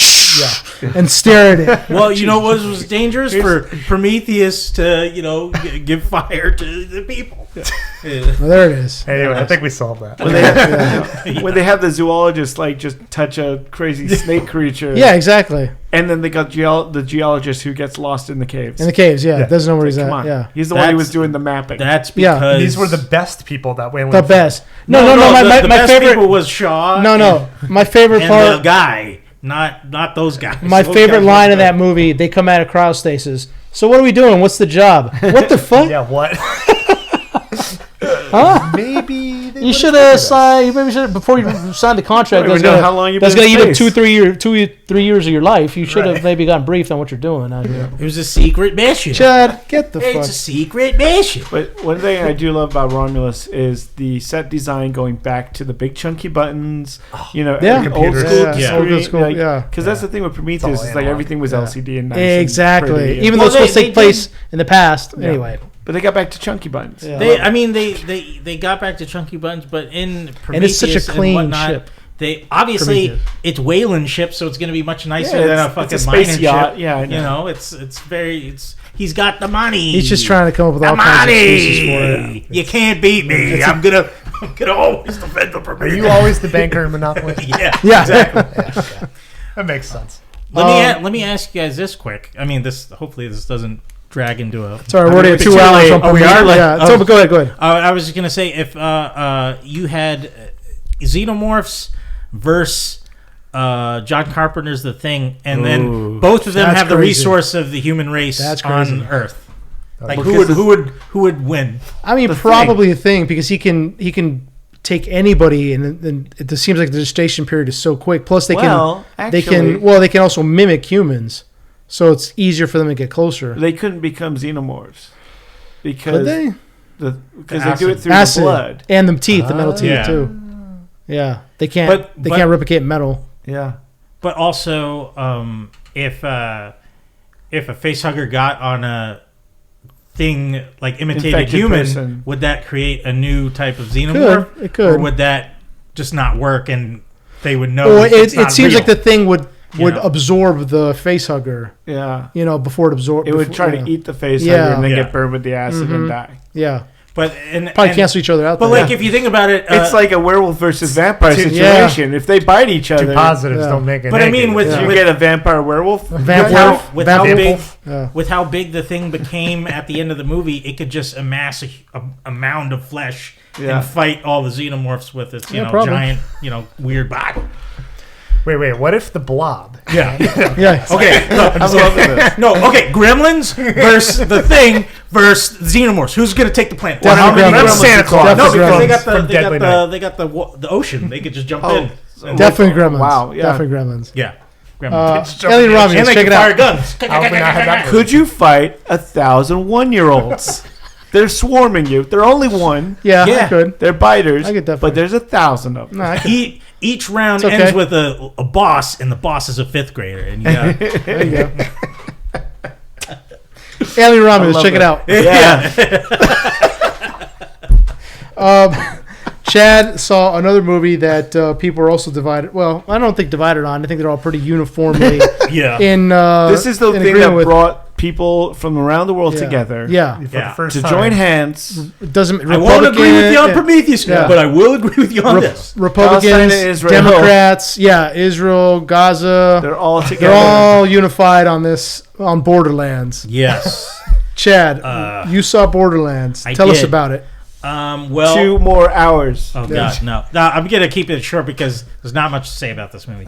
First of all, what compelled you to watch this? Well, because none of us watched it. Yeah, no, that's fair. I'm a fan of the video game series. The video game series is very good. Yeah, and it's like a shoot 'em up FPS looter, pretty much. Hunting for treasure and all that stuff. And I was compelled to see this because I already kind of went in knowing it was going to be very bad, and I was like, I just wanted to see the train wreck that it would be, and it was kind of like I had my expectations for it to be very bad, but then it was just boring, very bad, which is worse than being very bad. That's much worse. That's what I've been hearing. It's not bad enough to be a fun bad movie experience. I could see like maybe a little kid watching this movie and enjoying it because there's not much to it. Lots of colors, lots of visuals, too violent or no? No, I mean, like they have there's cool action scenes, not really bloody at all. Or that's what I heard. I heard there's no blood at all. Yeah, it's just people get shot and they flip around or they get sliced with whatever blade and stuff like that. So not really bloody. It was just like I don't think the cast really. Melded together. They didn't really bounce off each other too well. Like Kevin Hart, surprisingly, this is his first serious role. Like he maybe cracked a joke here and there, but he was playing it like straight. Yeah, wow. Like, and I was shocked that he. Good job casting Kevin Hart. No, I know. Yeah. And I kind of feel bad because this is not the movie to try your. Serious role in here. This isn't his 1 hour photo. Exactly. Right, yeah. exactly. Yeah. Goodwill Hunting. Borderlands. Yeah. No, it's just like his whole character was miscast. I think Kate Blanchett did a great job with what she was given, but given a lot of money to show up. Well, yeah. Exactly. I mean, or technically, her character should be 20 years old. But old. I heard she looked bored in this. Well, that's the thing. It's like the lines just did not work coming out of them. Is very run of the mill deliveries of Jack Black. He did a great job as Claptrap. He was exactly how the character is. Very annoying. Very crazy and manic and oh God, and so there were things they did get right, and then they missed a major part of what Borderlands is, and it was just it completely missed the mark. What's the character they gave? Is it Handsome Jack or? Oh yeah, Handsome Jack. That came in is it in the movie or no? No. But not touched on because he shows up in Borderlands 2 or 3, I forget. Oh, so they're gonna get to that. Well, yeah. I mean, yeah, that's not happening. Well, that's the thing. They're chasing this vault, and in Borderlands games, you learn that there's more than one vault, right? And that the aliens left and stuff like that. So. But I mean, the games are all about guns and stuff, and when they do start using guns, it is kind of entertaining. But they need to excel. A lot of what you saw in the trailer was probably the most exciting parts of the movie. Right. That's what's never good about that. Movies like that, games. Sorry, based on like Doom. Yeah. I feel like they try to go for the vibe of those games and never succeed. Yeah. Well, apparently I heard. They brought in a new director at some point. I don't know if Eli Roth was the new director or if they. No, he was the original, and then I think it was because of COVID or something else. There was something where he had something else going on, and he had to did drop Thanksgiving. Off. Yeah, that Thanksgiving movie that came out. Yeah, he did that mid filming of this movie because he's still credited as the director. He is. Well, he directed it. I'm pretty sure most of it. I think. Yeah, but most of it was already filmed. Yeah. But not as much as you would think at the same time. He did 60%, the other person did 40% or something like that. Don't quote me on that. The one thing I do love about the Borderlands game is the look of the that they've got that kind of cell shaded look. Yeah. I wish they did something like that with the movie. Like That'd have be like great, a man. Scanner Darkly kind of Yes, stuff. I was just thinking the same thing. I was just yeah. about to say that they could have done something. Why didn't they? Why didn't they? You know? I don't know. Expensive. Yeah. You could tell a lot of the areas that they were in were probably all green screen. No real character, or like even the main bad guy. He just shows, like, you see him in the beginning a little bit, and then he shows up at the end, and there's no real like antagonistic nature between them and the heroes. It's just kind of there. Yeah, it's just kind of there. It's just like because like Kate Blanchett's character's whole thing is like she finds out that she is the key to open the vault. Spoiler alert for anyone who's still planning to see the movie. But you like, just spoiled all of one person. Yeah. But like they miss a lot of Justin was gonna. Yeah. No, I had the ticket for tomorrow. They miss a lot of the lore of her character, and it's just I just don't. If anything, like, get her right. Everyone else could be whatever because she's a big part of the whole story, and like. There's a whole rebellion against, it's they could have done so much with this, but they like the trailers definitely they were like pushing for like a very like Guardians of the Galaxy, the Suicide Squad kind that's of exactly vibe what they're with trying the to colors and everything. Yeah, and you're saying the movie was very boring and flat, right? So I mean, obviously ad campaigns lie to us, but did you? And there was no like, you felt the team just felt. The jokes didn't really bounce off each other too well. Like when Jack Black's having a moment where he's like pooping out a bunch of bullets, and then like Kate Blanchett, I forget what she says, but she's like, "Can you do that somewhere else?" or something like that. And I'm like, it's just a typical, like, not even very creative line.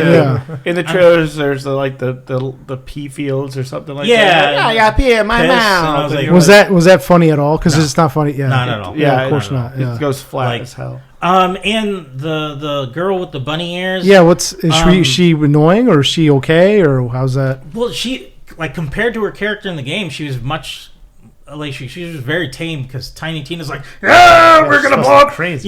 She's into D&D and stuff like that, and none of that. Like, all they do is like she has explosives and she'll throw them, and maybe she'll make like a smart aleck comment to whoever, but like, you don't really get that character. I'm like, where? But she does a flip to push down the lever on the explosives. That's cool. That makes it. I don't even think that was in the movie. I don't remember that. Remember, she does like a flip. It might just be in the trailer. Yeah, it's probably in the trailer. Made a tabletop role playing game for that. Yeah, game. it's great. It's called something like Tiny Tina's like a Weapon Emporium or something like that. Like something Dragon's Keep is like a spin-off to a DLC that they made as well for one of the games. And so it's really interesting because Borderlands, the main character is Kate Blanchett's character, but Tiny Tina is like kind of the interface for the fans in many ways. She's the breakout. So to hear that, she's underutilized in this, to hear that Kate Blanchett's character's background isn't even done right, like that's. I mean, how could they miss so many things so thoroughly? Because like she starts out as a bounty hunter sent to find Tiny Tina, and Tiny Tina is supposed to be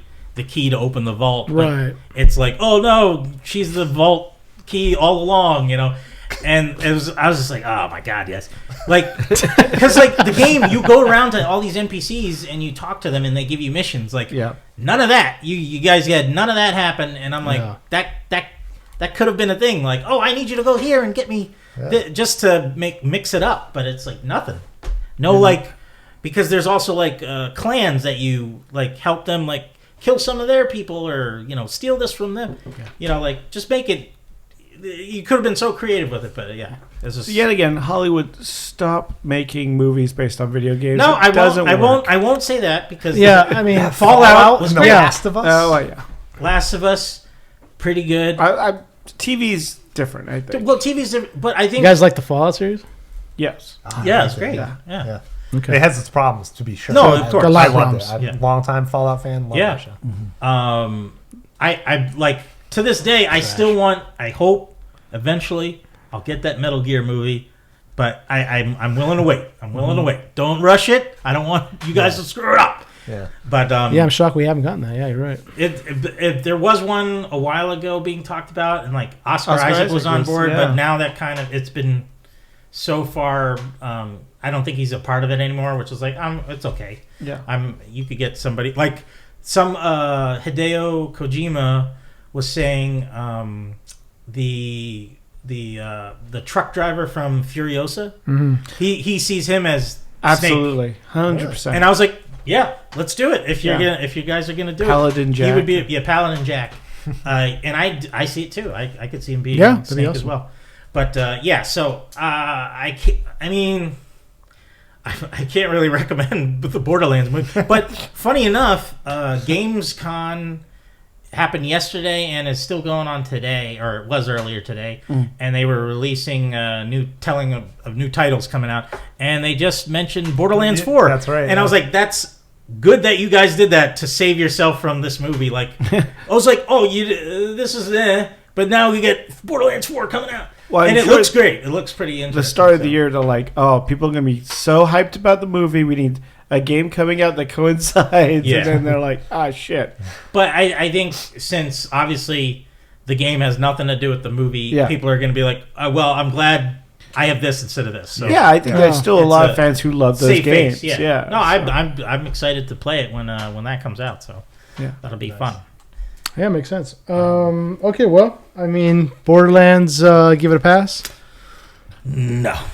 Yeah, I mean, what would you give it? A or B, C, D, E, F? Jeez. How far down does? Because I can't even watch it for fun. That's the thing. It's like, do you think if like you were like just wasted, like would it be fun then? Because I feel like if you can't even like alter your perception, to make it fun, then it's there's nothing. It's like, so it's a 0. It's not. I think it has like a 8% on Rotten Tomato. It's like, I don't know. Yeah, it's a. I mean, the budget was 120 million, and as of what it was released 2 weeks ago, as of now, it's only made 22 million.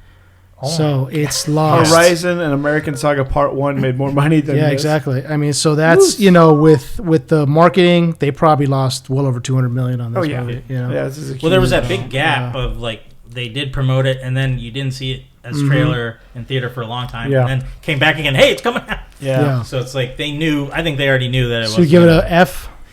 Yeah, I give it an F. Makes F sense. minus. And I don't throw that out lightly, obviously. No.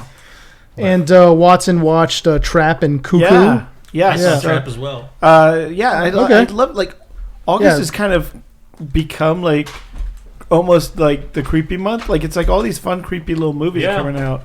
You know why that is? It's a retail thing. So, as someone who works in e-commerce, we launch all of our costumes in August, or the start of them. We do the start of our Halloween season in August, and so to get people in the mood, the studios, which usually own certain e-commerce channels or license stuff out, they're like, well, here's the initial wave that we can do to kind of like spur people into thinking about Halloween. Get some costumes early. It makes sense. Then, I can't wait to wear my Josh Hartnett butcher outfit. That always gets Stan because Stan's already revved up now. Yeah, exactly. No, I saw Trap chat here, and I thought it was a lot of fun. Yeah, really. I thought it was a really solid movie. Josh Hartnett, like coming out of nowhere, like really kills it. Yeah, he does a great job. I will say. The third act is like completely separate. It's almost like two separate films a little bit. Yeah, very much. Because like spoiler alert, like I don't know. Are you planning to see Trap? To spoil away. Well, because it's not completely in the concert the whole time. Yeah. So if anyone doesn't know, we'll do the premise. The setup is Josh Hartnett has a teenage daughter. Mm-hmm. They are going to a concert in the middle of the day for this kind of. Taylor Swift. This Lady Gaga, Taylor Swift. Yeah, so the character's named Lady Raven. Yeah. They're going to see the concert. The daughter is like 13, 14, and totally, and Josh Hartnett's going in. They go up in there, and he's noticing there's a ton of SWAT teams and stuff around the building, and he's like, "What's going on?" And it's like, there's this murderer called the Butcher. Killed about 6 or 7 people in the town, and they got a tip that he's going to be at this concert. So the whole thing is a trap to find the Butcher. And they do a line where it's like the profiler they're like, well, look, we know it's a male. We know it's between the age of 30 and 50. We don't know what race or anything, but there's, out of the 20,000 people that are here, there's only like 3,000 men. Yeah. Who fit that profile age. Okay. So we're gonna do interviews on the way out. Terrible police work, but okay. They say, well, the butcher's got maybe like a tattoo of an animal on him. So there's stuff like that. And so he starts to, it's kind of become it's a cat and mouse game of him trying to figure a way to get out, to escape this building, without letting his daughter know what's going on, because she's just trying to enjoy the concert. Yeah. And he generally wants her to have a good time. Yeah. Now, does he want, is he going to leave her behind to escape? There is multiple opportunities where he could have. Yeah. There's times where he's watching the show and a floor panel opens up by him to where like a dancer comes out and goes on stage or something, and the doorway's open and he sees like a little ladder that leads out, and he's just like, he looks at his daughter, he's like, hey, wouldn't it be fun if we go down there? What did he say? Like, when did they got down there? And she's like, Dad, you're being weird. So he generally does love his kid, and doesn't want to tip anything off. So there's times where he has opportunities where he like sees an exit where cops are there, and he like knocks a girl down the stairs, and like for a second he's like, I got an opening where he could probably run, but he doesn't want to leave his kid behind. And he does try to like get her to go on these little like side missions with him. But and it's funny just how he tries to explain like why he wants to do the thing he wants to do with her there. Like he's like, let's go here. It's like, wouldn't it be crazy if we do this? Yeah, and she's like, no, Dad. That's and weird. He plays such a dorky dad. Yeah, exactly. It's so well done. Yeah. But I think it's also, since he's that crazy of a serial killer, that it's like most. I mean, I'm only going off of what a lot of films and TV do. Sure. The way they try to fit in, they are more awkward than... So it's like him smiling and just like trying to pretend, and then when he turns away, it's just like a cold like... Ugh. Yeah, he's really good at turning it on and off. And there's something they do deliberately, obviously, like his lines reads are very, like, you watch the trailer or something, they're very cringy kind of line reads of like, hey buddy, what's going on over in there? And it feels very like forced. Like, but it's Shyamalan has that kind of writing, right? where it does feel very like dialogue heavy. Like his dialogue's never been seen as done well, but in this it makes sense that his character is this kind of like just a little off center. And they do Shyamalan does a thing with the camera even where he's never truly center of frame. There's a lot of shots of directly cameras on his face, and he's never quite center. He's always a little off center, and it just makes it just disturbing. Yeah, that's interesting for Shyamalan because that's his thing. Is like he always like he wants symmetry. Stuff. Like, when you watch the first episode or a couple episodes of The Servant, which unfortunately is not a great show as it goes on, in my opinion, but those first couple episodes, the directing in those is probably some of his best. And I mean, he's a good director. And that's a big thing of it is like that symmetry or like focusing really tight on just one thing and doing it in a way that sets you off. Yeah, like, he messes with your because perception. Internally you're just watching the screen going like, just move the camera just a little bit. But it just gets under your skin a little bit, which is what is perfect for that character. Also, when people are talking to Josh Hartnett, we get these close-up shots of just Josh Hartnett's face talking to whoever, and it's very weird, but it's invasive very unsettling. A little bit. Yeah, invasive, and it works for it. And I think the Murphys is just very quirky in it.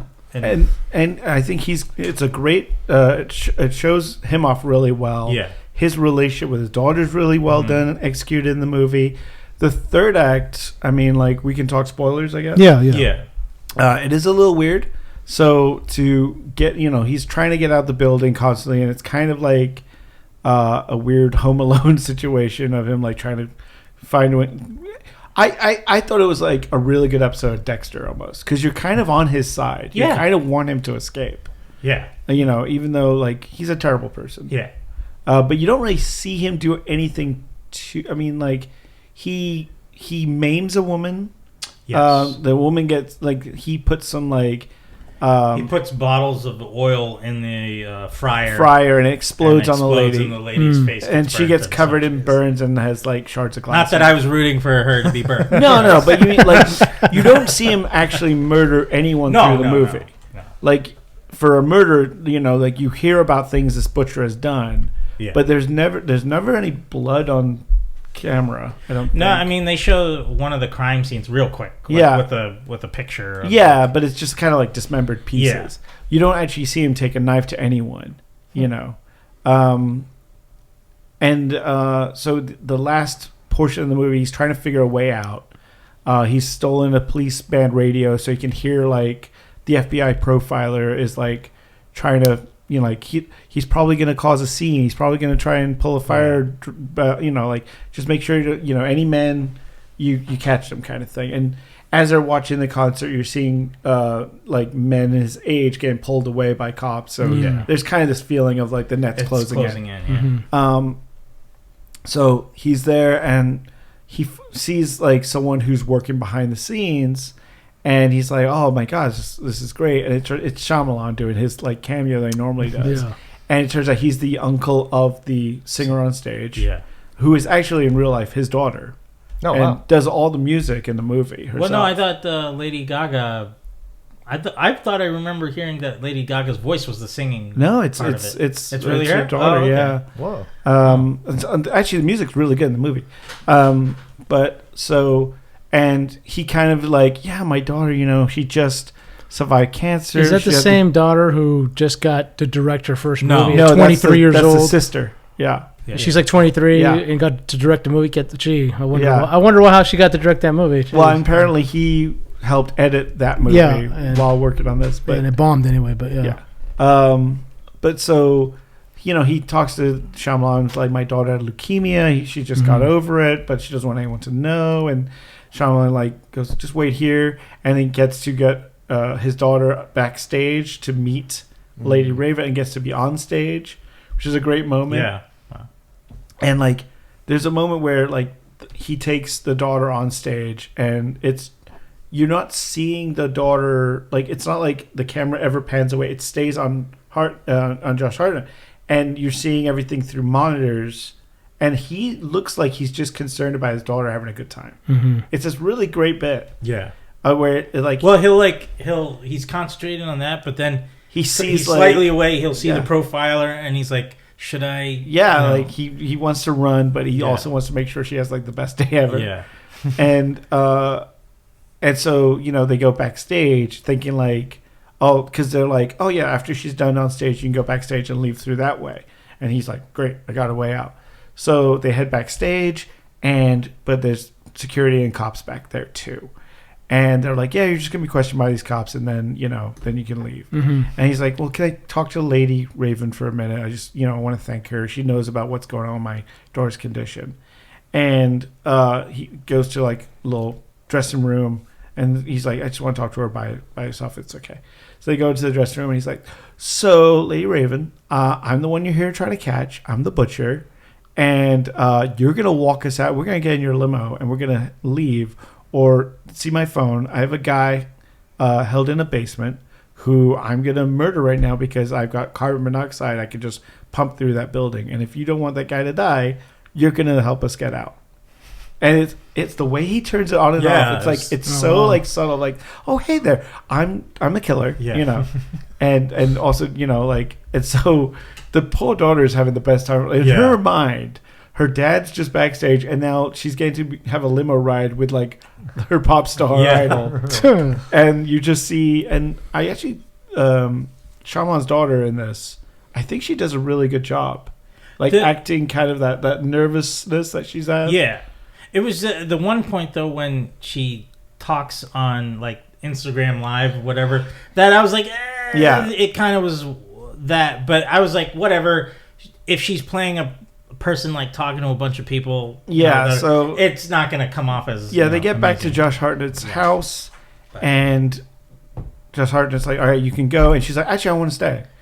And she like invites herself in and meets the rest of the family, which is like Alison Pill is the wife, who does a great job in this, and like plays a song on the piano. Yeah. And then like steals Josh Hartnett's phone and heads to the bathroom and immediately gets on like Instagram Live going like, hey, there's this guy, he's trapped. If anyone knows this house, like there's like a statue in the neighborhood, like a broken, is close by. She uses her fame and uses like Instagram to have her fans find the guy. Oh, wow. So it's a really good bit.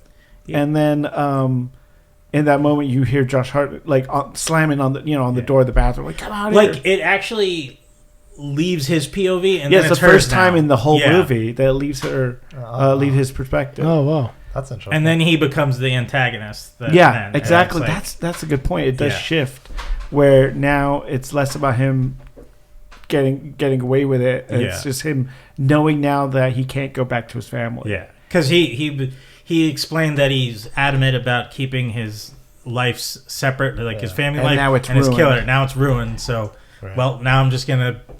He doesn't have to hold back anymore, so he gets more unhinged. And and he's like shirtless and just like with a cleaver at one point. And you're like, all right, yeah. okay. No, I was into it. That was the moment I was like, this guy could be Batman. Like I was like, he's a little older. Like they keep talking about doing a recasting of Batman for the Brave and the Bold. And I was like, Hartnett would be great. He can do it. He's got the physicality. He's a big guy. He's like 6'3" something, and like in good shape. And I could pull that intensity off. Yeah. So.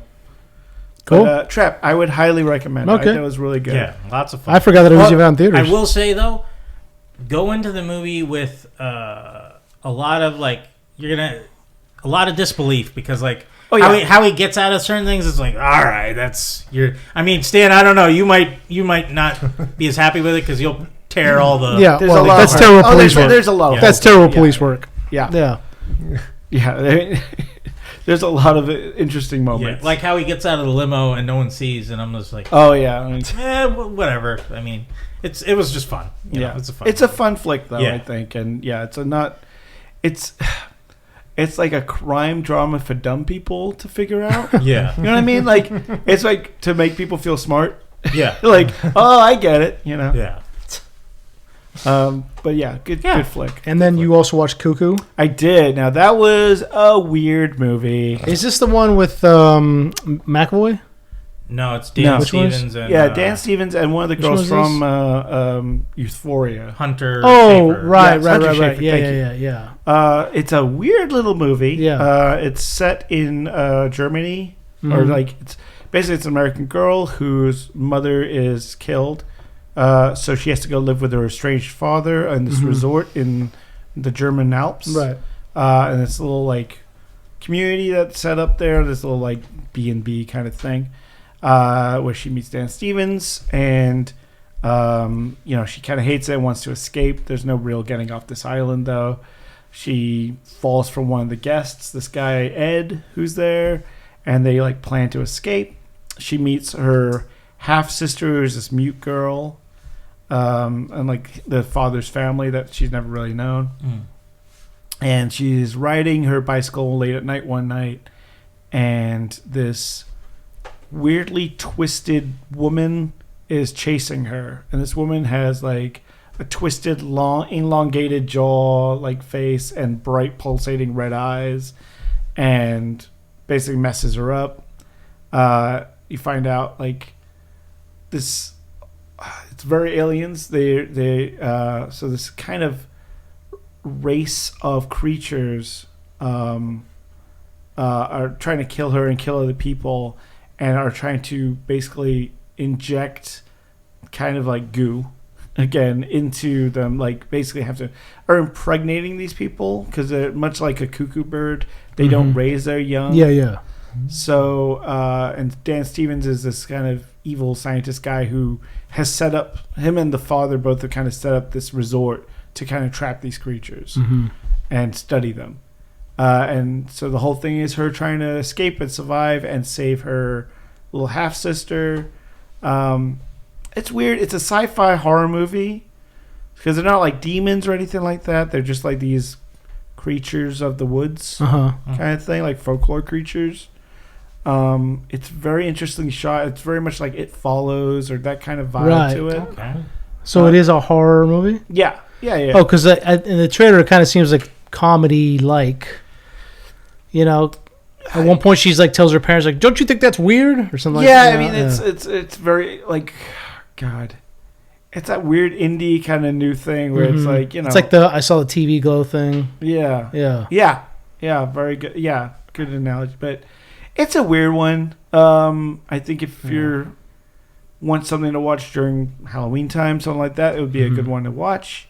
It doesn't really delve into the supernatural, but it's some interesting. It's some great actors. I love Dan Stevens in anything, so and he plays a really interesting cat in this. So okay. Did you love him in King Kong X Godzilla? I did, because he looked like the one guy who got it. Like, he's like, I'm in a fucking insane movie. We're gonna have King Kong have a giant robot arm. Let's do this. I'm gonna be the weird. I'm a kaiju veterinarian. Yeah, I'm a dentist for giant kaiju. Yeah. The budget on this was $7 million, which Yeah. is very cheap, but it only made $5.5 million. So yeah, it's neon film, of course. Yeah. Interesting. So do you recommend it? I do. If you like that kind of like weird indie monster movies. Yeah. And it's all right. I plan on seeing it at some point. Yeah. I like some of Neon's stuff. I think they did Mandy, right? Yeah. Yeah. Oh man, that movie's crazy. I love it. Well, they did Long Legs as well. Yeah, right? yeah. So I definitely in that same vibe. No, I'm down to see that. Though. Yeah, and then looks like Trap budget is about 30, and it's made about 63. It's still not breaking even for movies. That's all of like M. Night's money, right? Exactly. Because he pretty much self finances everything really? now. Yeah. Shamalama ding dong. Yeah. Yeah, I mean, okay, great. So Trap, Cuckoo, recommend. And then speaking of movies that are hopefully coming out soon, we got Y2K. We just watched a trailer for that. Yeah. For those of you who didn't grow up in the 90s, you don't really quite understand what the Y2K bug, the Y2K supposed threat was. Yeah.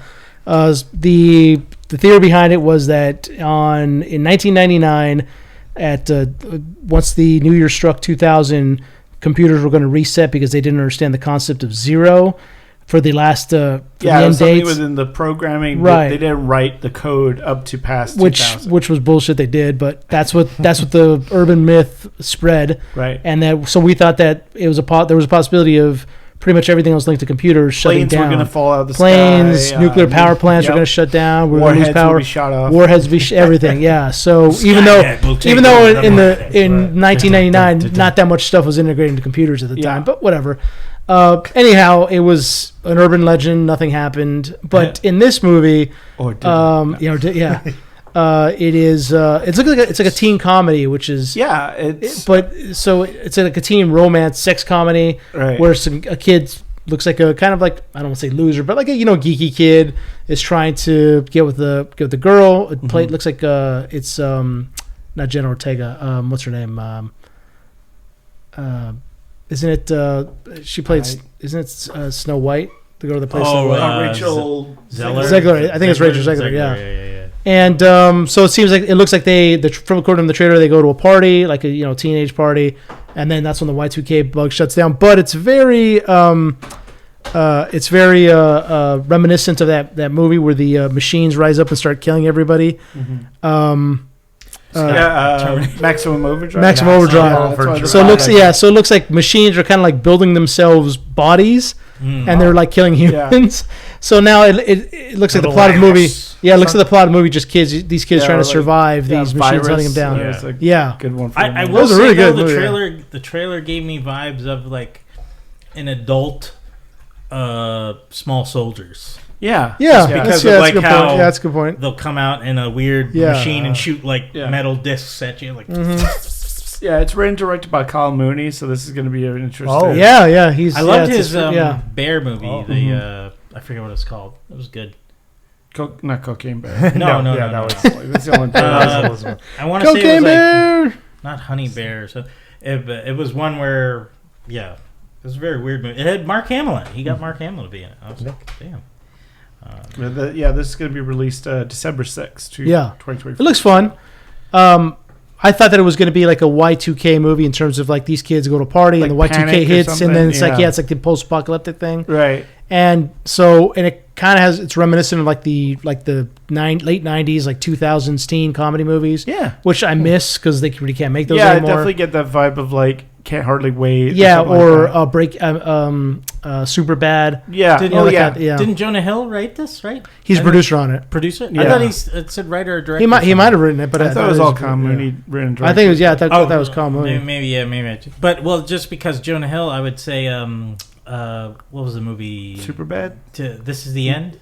Oh, yeah. No, it's where it's got that vibe to it, too. Yeah, directed and written by Colm Mooney and Evan Winter. Yeah, Jonah Hill's just producer on it. Oh, okay. Yeah. But, yeah, it feels like This Is the End as well, without less of the comedy and more the horror-esque part of it. Right. But, yeah, no, it looks fun. Yeah, it looks a lot of fun. So, yeah, we're going to check it out. And I guess the last thing, because we're kind of over time a little bit, Acolyte was recently announced as being canceled. Pour out one for that show. Yeah. Did anybody finish it? Yeah. You finished it? I finished it. Yeah, what'd you think? I never watched it. Did you think it had potential at the end, though? Like, to go into something better? No. No? I mean, the tale is kind of told by the end, and the big twist is the two sisters kind of trade places, where one was the ex-Jedi and the other one was the Sith, apprentice. Yeah. And then by the end of the show, they switch places. Parent Trap. Yeah. Which, by the way, difference. Oh, did you catch that in Trap? Yeah, the profiler. The profiler is the girl from Parent Trap. Yeah. And really? the whole thing is a trap for a parent. Yeah. So there you go. kind of brilliant. There you go. But yeah, so yeah, the Acolyte was. I mean, like. I mean, I was just kind of like bored through most of it, and like their big like reveal, of, like, oh, like actually these two are switching places. I was like, I don't care. It's too. Manny Jacinto is such a good actor. I love him. Yeah. I want him to be in more stuff, but yeah. Everyone knew That's from minute one he was going to be the big bad, though. Yeah. Like, because they try and throw it off by making him like this nerdy weird guy Yeah. in the first two episodes, and everyone's like, everyone called he's it. the Yeah. Sith, right? Oh, he's Sith. Yeah, exactly. Yeah, because it's just, yeah. Yeah, I mean, it's Lucasfilm is where it's at right now. I don't know if they're going to be able to pull out of the spiral they're in. It's interesting. Like I know we're closing up shop here, but like D23 just happened a little while ago. There's a lot of announcements of Disney just doing a lot of sequels, not doing a lot of original content. It's like, hey, you guys love Frozen? Here's Frozen 3. Hey, you love Incredibles? Here's Incredibles 3. Hey, you love Zootopia? Here's Zootopia 2. They really didn't talk a lot about Disney Plus series. Yeah, I mean, they got Skeleton Crew coming out soon. Yeah, Skeleton Crew, but that was already being shot. And it's a miniseries. It's a miniseries. It's already it's already set and like even the Marvel stuff, the Ironheart, they filmed that like 3 years ago. And Daredevil. Oh shit, that's right. Yeah, Daredevil's kind of was in the bag. They didn't announce anything about Armor Wars, I don't think. No, that's still up in the air. Are they still doing that? I thought they know. canceled it. It's still up in the air. Really? Yeah. Agatha, we know, is coming on this November or October. Yeah. Vision Quest is still on, but but it just feels like they're trying to trim the fat on all this. Like usually, we would have heard about 9 or 10 different shows by now, and it's just like nothing. Yeah, we got 5. Yeah, total. Wow. So Disney, I feel, are just like, where can we trim away? Okay, Acolyte didn't do the numbers that they wanted. Yeah. The only thing that really is sad about that is we're going to get a lot less original content now. Like, the thing about Acolyte, which was good, was it didn't have anything to do with... Yeah, exactly. But hey, we're getting Mufasa. That's the thing. We're going to get a lot of stuff we know. Don't end on that note, please. We're going to get more stuff that involves Rey or, the Skywalker stuff. Rather than I want more stories in the Star Wars universe that has nothing to do with the Skywalker series, right? Right, exactly. But if Acolyte's going to show us anything, we're going to get more of that. Yeah. Luckily we're getting Endor season 2. I was about to say we're getting Andor season, which is the best thing that's come out of Disney Lucasfilm since Disney took over. So far, there has not been a say on if Ahsoka will. I hear it's getting a second season, but I don't know when that's happening, though. I doubt it. But I don't think it's going to happen. I mean, I hope they did. They left a lot of threads out there with the crew of the Ghost. I think they're going to try to wrap that up with the movie. Maybe the movie. Mandalorian. Yeah, the Mandalorian movie. Yeah, we'll see. So. Yeah, which apparently Boba Fett's not going to be in. Really? Yeah, Morris came out and said they haven't asked me to be in it. Really? Well, I mean, with the response that show got. Yeah, Book of Boba Fett exactly. didn't do well. So No one liked that. yeah. And then I guess that's it for us. We went. I think we're good on everything. Chad watched Twilight of the Warriors Walled In, which was a kung fu movie. Real quick, Chad, what do you think of that? No, I thought it was great. It was good seeing a old school kung fu movie come back into theater, even though it was a limited release. But if you're a fan of that type of film, I thoroughly recommend it. It takes place in the 80s, so it's very but it has the feel of just like that wire fighting 40 years ago. I know. Yeah. But it's fun seeing that come to life again. Plus, it's based off a graphic novel, but it's also based on an actual city, like the walled city in Kowloon. Yeah, and that's why what made it cool. I didn't know it was a real place, and I was like, oh shit, that's cool. It was a lot of 80s kung fu movies were filmed there. Yeah. And so I'm not sure if the actual story within the movie is true. But I know it's based on the it's called City of something for the graphic novel. But Sammo Hung, a lot of the actors great. The action is awesome. It's when it hits there's 40 minutes of action near the end where it's just crazy. And that's awesome. The set design amazing. I just fully recommend it if you're. Yeah, the trailer looks great. Yeah. Kung fu action. Kowloon, by the way, is the inspiration for peach trees in Mega City 1. There you go. Yeah. And the raid as well. That makes sense. Yeah. Inspiration for it. Very cool. Awesome. Cool. All right. Definitely want to check it out because the trailer looked amazing. Yeah. So, and Tim, you got anything else that you want to pitch? Your website, anything at all? I mean, if you like when we do this role playing stuff that I get to GM for, hit my website timbannock.com. And that's about all the socials I'm active on. Yeah. Tim does birthdays, bar mitzvahs. Yeah, no, I tried tagging you on our Instagram, and I was where the hell is he? I was like, and I was like, what the? I know he has. I was like, and then I remembered, that's right, he doesn't have. If you want to get Bannock and so if you want to get real, investigative, my publishing company Bannock and Barkby. Is easy to find. That's got socials. I don't use them, but they exist because I parked, on that in case I ever use it in the future. And I probably shouldn't say this, but I'm going to say I'm the only Tim Bannock on Earth. So if you ever find a Tim Bannock, it's me. There you go. Makes sense. Yeah. Do you ever write for hire for D&D? Like if someone needs a story or a scenario, you just write it out and they'll use it like a module or something? I haven't in a long time, although I did do that in the past a couple times. But my main thing is editing. So I still work occasionally in the role-playing game industry as an editor. Oh, nice. Sometimes as a project manager. Because we have a friend who wants to do a pregnant Sonic module. We won't name names. Could this possibly be? He'd love to do a role playing with that. I'll figure out what system is best for Sonic and then pregnancy. I guess. That'll be the more pregnant the better. So I think we're already looking at aliens. So. There you go. Take us out, Chad. All right. Thank you all for listening to another episode of Enter the Nerdom. And obviously follow, like, subscribe, comment, all the places where you can find us everywhere pretty much now. I'm not listing them. Not anymore. But as we always say here, enter the Nerdom, exit the... Stan, you want to chime in again? Exit the Acolyte universe. No, I fucked it up. Oh, jeez. I like where you're going now. It isn't easy, is it? No, it's not. It's not. Exit the cuckoo bird. There you go. Exit the cuckoo bird. Bye, thanks, everybody.